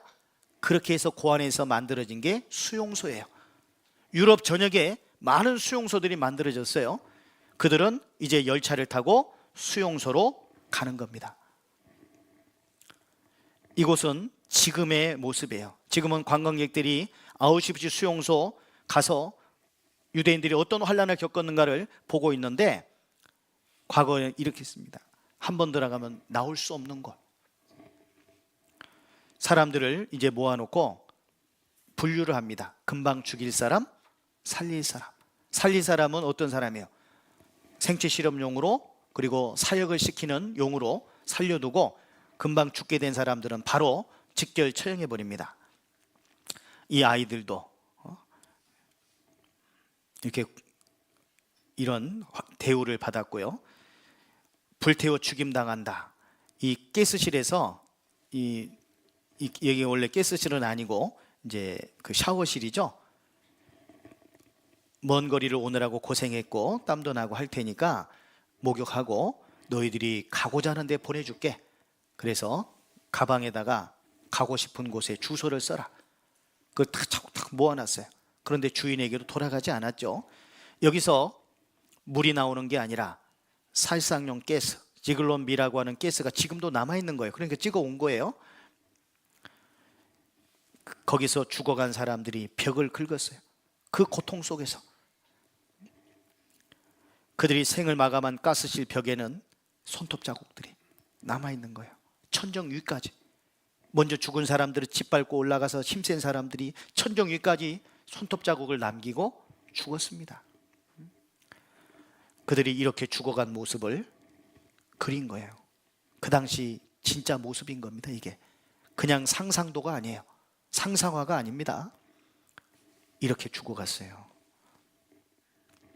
차곡차곡 쌓여있는 유대인 시체들입니다. 부켄발트 수용소에서는 이런 달구지 같은 걸 이용해서 시체들을 싣고 두루룩 바깥에 그 건물에서 안쪽 건물로 소각장으로 굴러내려요. 여기 보면은 이게 뭔지 아세요? 그들이 흘려놓은 분비물들입니다. 그대로 남아있어요. 두루룩 툭 떨어집니다. 여기서 툭 떨어져요. 그러면 미처 죽지 않고 살아있는 사람 발견하면 여기다 정육점 같은데 돼지, 소 걸어놓듯이 걸어놔요. 그리고 간이 이동식 뭐 이런 것들을 통해서 위층으로 올려서 소각장에서 소각해버립니다. 많은 사람들이 하루에도 이렇게 잿더미가 돼서 사라졌어요. 장식품을 빼앗긴다. 그들의 모든 장식품들 다 빼앗기고 금반지 빼고 금리빨 뽑아가지고 금괴 만들어서 스위스 은행에 예치했습니다. 몸을 벌거벗겨 버려둔다는 말씀처럼 이렇게 수치 가운데 노인들도 젊은 사람들도 여인들도 수치 가운데 이렇게 환난을 겪었습니다. 가죽을 벗기고 살을 뜯김당한다는 것처럼 독일 의학회사에서 이 의약품을 실험해 주세요. 그러면 유대인에게 그냥 주입시키는 거예요. 어떻게 되는지 실험하는 거예요. 발이 퉁퉁 부어있죠. 이 여인은 석방될 당시에 체중이 23kg. 이게 성인 여성의 몸무게예요. 빼싹 말라있죠. 이곳은 뭐 목욕탕에서 뭐 때밀이 하는 곳이 아니고 이곳에서 이런 걸로 머리를 쪼개고 배를 자르고 그랬습니다. 마취도 시키지 않고 고문 기구들 등가죽 벗겨가지고 말려서 도화지로 사용했어요. 머리털 잘라가지고 잠수함 방수제로도 사용하고 어떤 옷감을 만들기도 하고 그랬습니다. 다리를 째고 연고하고 아무렇게나 꿰매놓은 거예요. 허벅지를 산채로 째가지고 각종 의학 실험을 행한 후에 아무렇게나 꿰매놨어요. 이게 유대인들이 당했던 환난의 모습입니다. 생체 실험용 물색을 하고 있는 거예요. 어떤 대상자를 물색하는 거예요. 마취도 시키지 않고 연구합니다. 머리를 잽니다. 박제 만듭니다. 짐승도 아닌데 박제 만들어요. 의학 실험에 인체를 제공했어요. 생체 실험용 생체 실험을 위해서 살아있는 채 실험을 하는 거예요. 그러니 오늘날 독일 의학이 발달할 수밖에 없죠. 의과 대학생들이 의과대학 들어가 가지고요. 의학 서적을 사잖아요. 그게 독일어로 되어 있습니다. 독일어 거예요. 독일에서 발간한 겁니다. 그리고 독일의 유명한 바이엘 아스피린 아시죠? 많은 사람들을 생체 실험해서 얻어낸 결과물이에요. 바이엘 아스피린. 남비와 속 가운데 담을 고기처럼 한다는 말씀처럼 짐짝처럼 실려 있죠. 보세요. 이게 그들의 역사입니다. 그 피를 우리와 우리 자손에게 돌릴지어다. 차곡차곡 쌓여져 있습니다. 이스라엘의 야드바셈이라는 유대인 학살 기념관에 가보면 이런 모습이 있는데요. 돌무더기가 쌓여 있잖아요. 누가복음 23장에 보면 산들아 우리 위에 무너지라, 작은 산들아 우리를 덮으라. 자기 눈앞에서 부모 형제들이 죽어가는 거예요. 친구들이 죽어가는 거예요. 그것을 안 봤으면 좋겠다 그거예요. 여기 이 사람은 엘리 유젤이라는 사람인데요. 여기 좀 크게 보면은 여기 이 사람인데요. 이 사람은 기적적으로 이 아우슈비츠 수용소에서 살아남은 사람이에요. 이 사람이 책을 썼어요. 밤, 나이트. 제가 한 30여 년 좀 전에 이 책을 읽었는데 끔찍합니다. 너무 끔찍해요. 내용이 그대로 쓴 거예요. 나치 잔악상을 작품으로 증언했어요.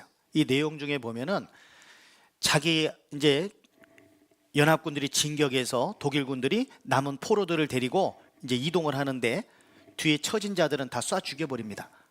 그러니까 아들이 아버지 손을 붙잡고 가다가 이제 성인 아들이 늙은 나이 드신 아버님을 모시고 가다가 손을 슬그머니 놔버리는 그 모습을 본 거예요. 엘리 위젤이. 왜? 같이 가다가는 자기도 죽게 생겼거든요. 손을 슬그머니 놔버려. 이런 현실. 그런 것 작품으로 증언해 가지고 노벨 평화상을 받았어요.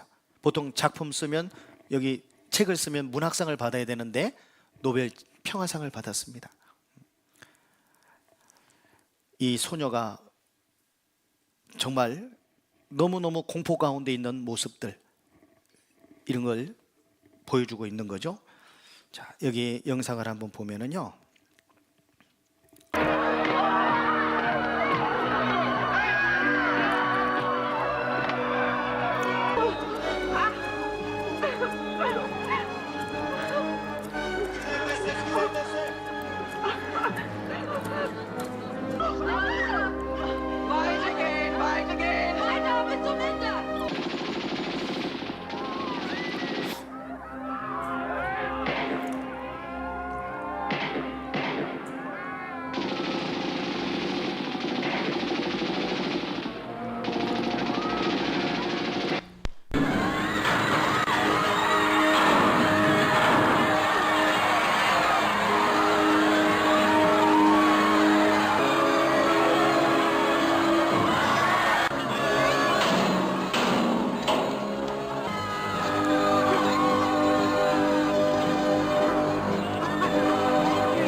이것이 이스라엘 민족의 순환의 역사입니다.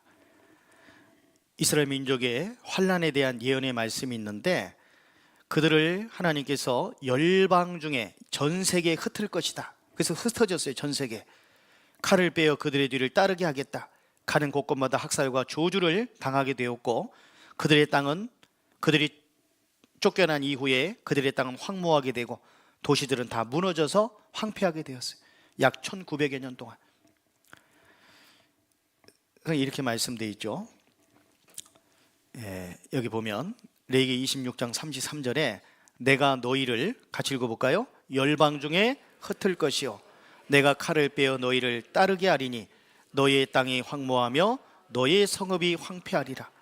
한번 생각해 보세요. 너희를 열방 중에 전 세계에 어떻게 해요? 흩을 것이다. 우리 대한민국 사람이 우리 대한민국에 살지 못하고 전 세계에 흩어진다고 생각해 보세요. 남의 얘기가 아니라 우리 스스로가 우리 자신이 이 땅에 살지 못하고 외국으로 흩어진다. 그리고 거기서도 칼이 우리의 뒤를 따라요. 칼이 언제 죽을지 몰라. 그리고 우리의 땅은 어떻게 됩니까? 땅은 황무하게 돼요. 완전히 박토가 돼버리고 우리의 성읍 도시들은 황폐, 다 무너지는 거예요. 건물들도 다 무너져 버리고 이것은 철저하게 망해버린 걸 설명하는 거예요. 철저히 망한 거예요. 그런 이스라엘 민족이 회복될 수 있을까요? 이스라엘은 망하게 되면 철저하게 망하고 회복되면 최상위로 올라가게 되는 거예요.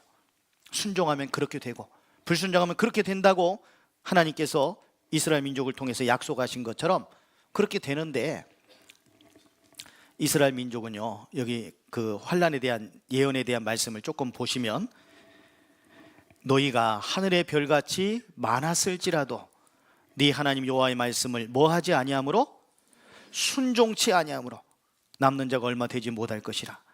내가 너를 땅 이 끝에서 저 끝까지 어떻게 해요? 만민 중에 흩으신다고 그랬죠.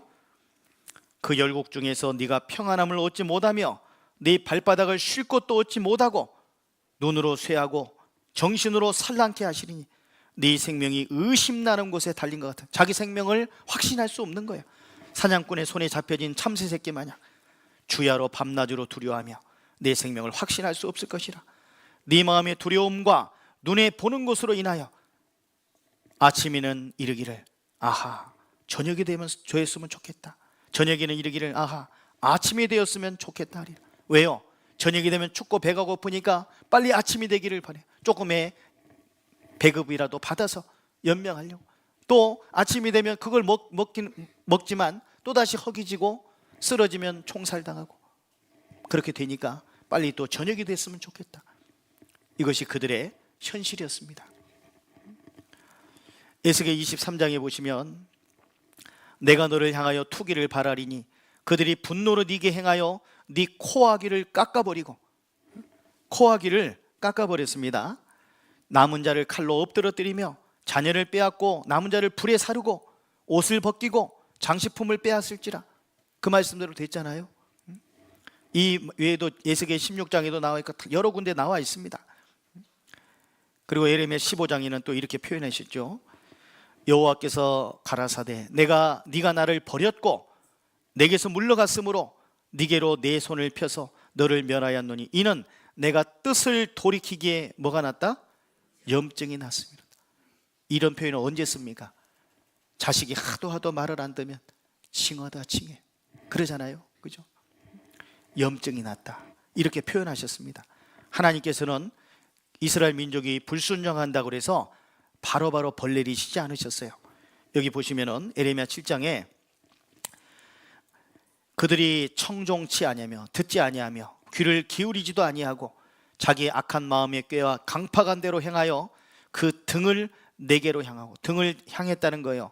등을 하나님께로 향한 건 돌아선 거죠. 얼굴을 향치 아니했습니다. 제가 등을 이렇게 향하면 어때요? 반대되는 거잖아요.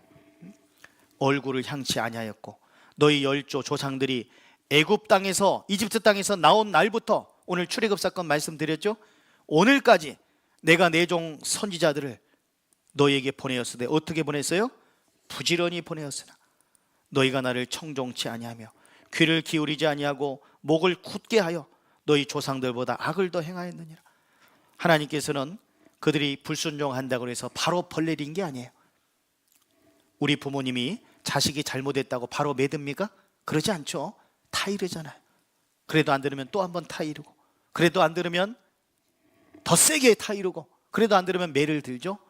그리고 처음에는 약하게 때렸다가 나중엔 더 세게 때렸다가 나중에 더 세게 때리지 않습니까? 그죠? 왜? 미워해서 때리는 거예요? 돌이키라고 때리는 거예요? 돌이키라고. 이스라엘 백성들에게 하나님께서는 선지자들을 보내되 부지런히 보냈는데 계속해서 하나님 말씀을 불순종했습니다. 마태복음 23장에 보시면 예루살렘아 예루살렘아 이스라엘을 지칭하는 겁니다. 선지자들을 죽이고 네게 파송된 자들을 돌로 치는 자여 암탉이 그 새끼를 날개 아래 모음같이. 왜 모을까요? 암탉이 위험한 상황이 주어지니까 쪽제비 뭐 고양이, 소리개 등등 병아리들을 위협하니까 날개 아래 몸같이 내가 네 자녀를 모으려 한 일이 몇 번이냐? 그러나 너희가 뭐 했어요? 원치 아니했어요.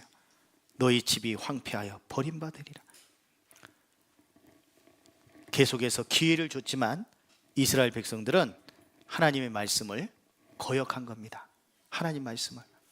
그래서 신명기 28장에 보시면 네가 네 하나님 여호와의 말씀을 뭐 하지 아니하고 순종치 아니하고 그 명령과 규례를 지키지 아니하므로 이 모든 저주가 네게 임하고 따르고 네게 미쳐서 너를 멸하리니 이 모든 저주가 너와 네 자손에게 영원히 있어서 표적과 감개가 되리라. 있을 수 없는 일이 현실에서 벌어졌기 때문에 그걸 표적이라고 말했고, 감개는 거울, 감, 경계계, 거울이 되고 경계가 됐다는 얘기예요. 이스라엘 민족은 샘플 민족이라고 그랬죠? 그죠? 본보기 민족이라고 그랬잖아요. 이스라엘 민족이 하나님 말씀을 불순종하고 함으로 말미암아 이런 형벌을 받은 것은 우리에게 교훈이 되는 거예요. 이스라엘 백성들은 예수님이 기적을 행하고 이적을 베풀고 먹을 걸 만들어주고 병자를 고쳐주고 능력을 행할 때는 우후죽순처럼 예수님을 따랐지만 영적인 말씀을 했을 때는 다 돌아섰습니다. 오늘날에도 하나님을 믿노라 하지만 육신이 잘 되는 거 이런 거에는 관심을 많이 가지지만 정작 아까도 말씀드렸던 것처럼 영혼 문제에 대해서, 거듭나는 문제에 대해서, 하나님을 정말 올바로 찾는 이 문제에 대해서 얘기하면 싫어합니다. 하나님은 모든 사람이 구원을 받으며 진리를 아는 데 이르기를 원하신다고 하셨거든요. 디모데전서 2장 4절에서 하나님은 모든 사람이 구원을 받으며, 여기 이렇게 되어 있죠. 하나님은 모든 사람이 구원을 받으며 진리를 아는 데 이르기를 원하신다. 진리를 안다는 말씀이나 구원받는다는 말씀이나 같아요. 하나님은 원하셔요. 하나님은 원하십니다. 뭘 원하셔요? 모든 사람이 구원받기를. 그러면 예외가 있어요, 없어요? 없어요. 그런데 구원받는 것이 무엇인지, 거듭나는 것이 무엇인지 생각하지 않고 살아가요. 이렇게 열심히 하면 가겠지.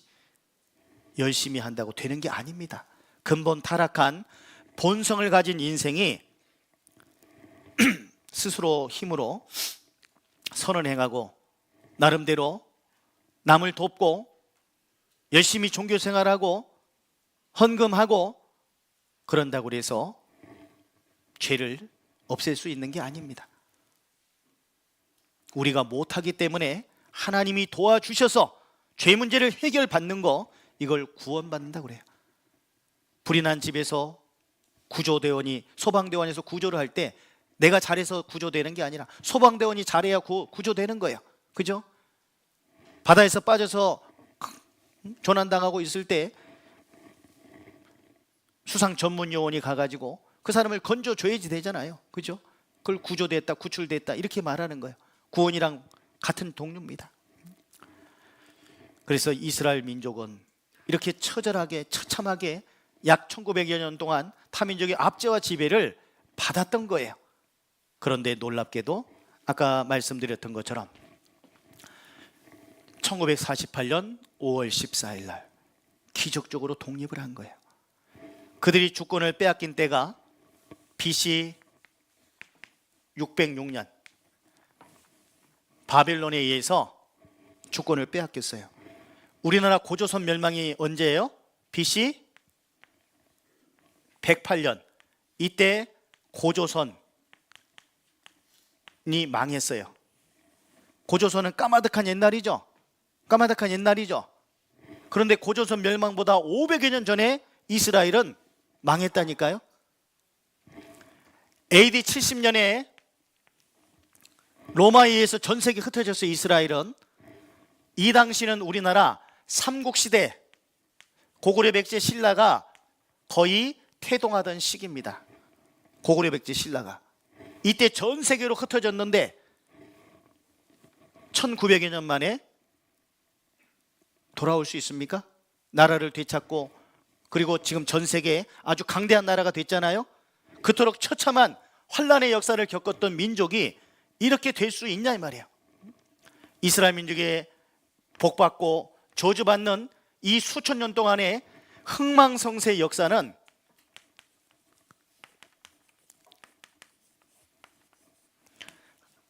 하나님이 살아계심을 우리에게 분명하게 증거해 주고 있는 거예요. 그래서 이런 입장에서 이스라엘 민족을 여호와의 증인이라고 말하는 겁니다.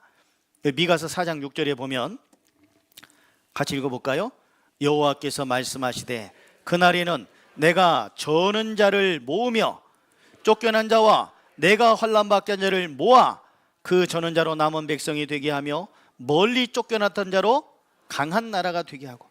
그런데 누가 환난받게 했대요? 누가? 내가가 누구예요? 여호와께서, 하나님이 말씀하신 거예요. 환난받게 하신 분이 하나님이세요. 그리고 모으시는 분도 하나님이시고 강한 나라가 되게 하는 것도 하나님이세요. 왜 그들이 지금은 강한 나라가 되느냐?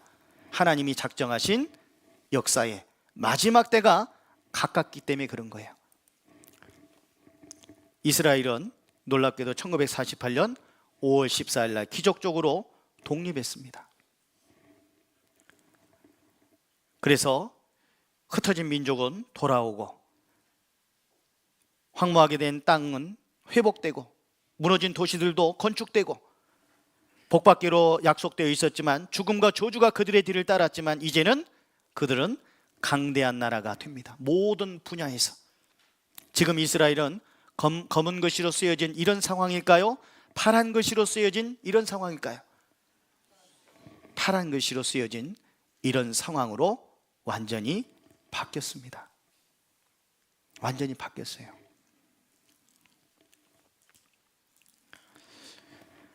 시간이 많이 됐기 때문에 오늘은 여기서 좀 이제 마칠까 하는데요. 내일 이스라엘 민족의 회복에 대해서 좀 살펴보겠고요. 여기 보시면 하나님이 계획하신 대로, 계획하셨다기보다는 하나님이 미리 보신 대로 인류 역사가 그대로 이루어져 왔어요. 이스라엘 민족이 환난 받았고 이때 이방인들에게는 예수 그리스도를 통해서 구원이 증거됐어요. 그런데 이스라엘 민족, 이방인들이 구원받는 이 시기도 끝날 때가 있어요. 언제? 이스라엘이 회복되는 때가 되면 이 구원의 때가 끝나게 되고, 그래서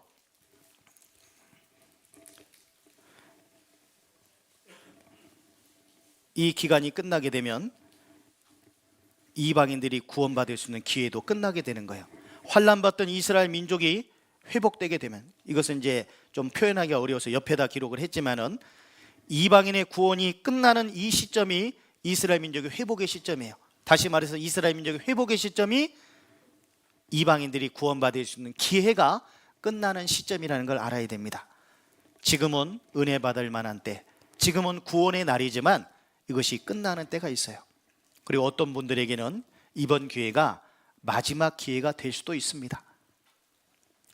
내일은 이스라엘 민족이 정말 얼마만큼 회복이 되었는가, 세계를 주름잡고 있습니다. 세계 정치, 경제, 외교, 문화, 매스컴 모든 것들을 꽉 잡고 있습니다.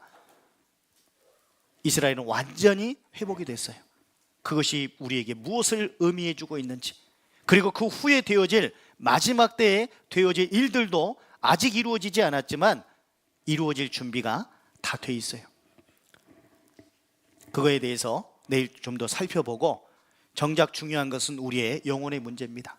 내 죄 문제, 이 문제를 해결받지 않고서는 천국 갈 수가 없어요. 지금까지는 계속해서 성경이 사실이라는 것, 하나님이 살아계시다는 것을 계속 증거해주고 있는 겁니다. 하나님이 얼마나 놀라우신 분인지, 그분은 능히 우리를 구원해 주실 수 있는 능력을 가지신 분이시라는 것을 계속 지금 설명드리고 있습니다. 인간이 죄를 지었을 때 하나님은 심판하셨지만 피할 수 있는 길을 계속 주셨습니다. 이스라엘 민족 환난도 그렇지만 피할 길을 또 주시고, 멸망당할 때도 하나님을 믿는 사람들에게는 피할 길을 주셨어요. 마지막 환난 때에도 피할 길을 주십니다.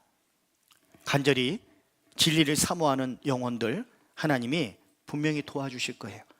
끝까지 말씀을 잘 들으셔야 됩니다. 우선순위가 있다고 그랬죠? 그 우선순위를 뒤바꿔서는 안 됩니다. 이번에 꼭 한 번도 빠지지 마시고 늦게 오지 마시고 오셔서 모두가 다 구원받기를 원합니다. 같이 기도하시겠습니다. 거룩하신 하나님 아버지, 말씀 앞에 나오신 귀한 분들, 그들의 마음과 생각 살펴주시고 증거되는 말씀들이 마음속에 믿음으로 화합될 수 있도록, 그리하여 모두가 다 구원받을 수 있는 준비가 될 수 있도록 도와주시기를 원합니다. 내일 시간도 주님께 의지하오며 주 예수 그리스도 이름으로 기도드렸습니다. 아멘. 예.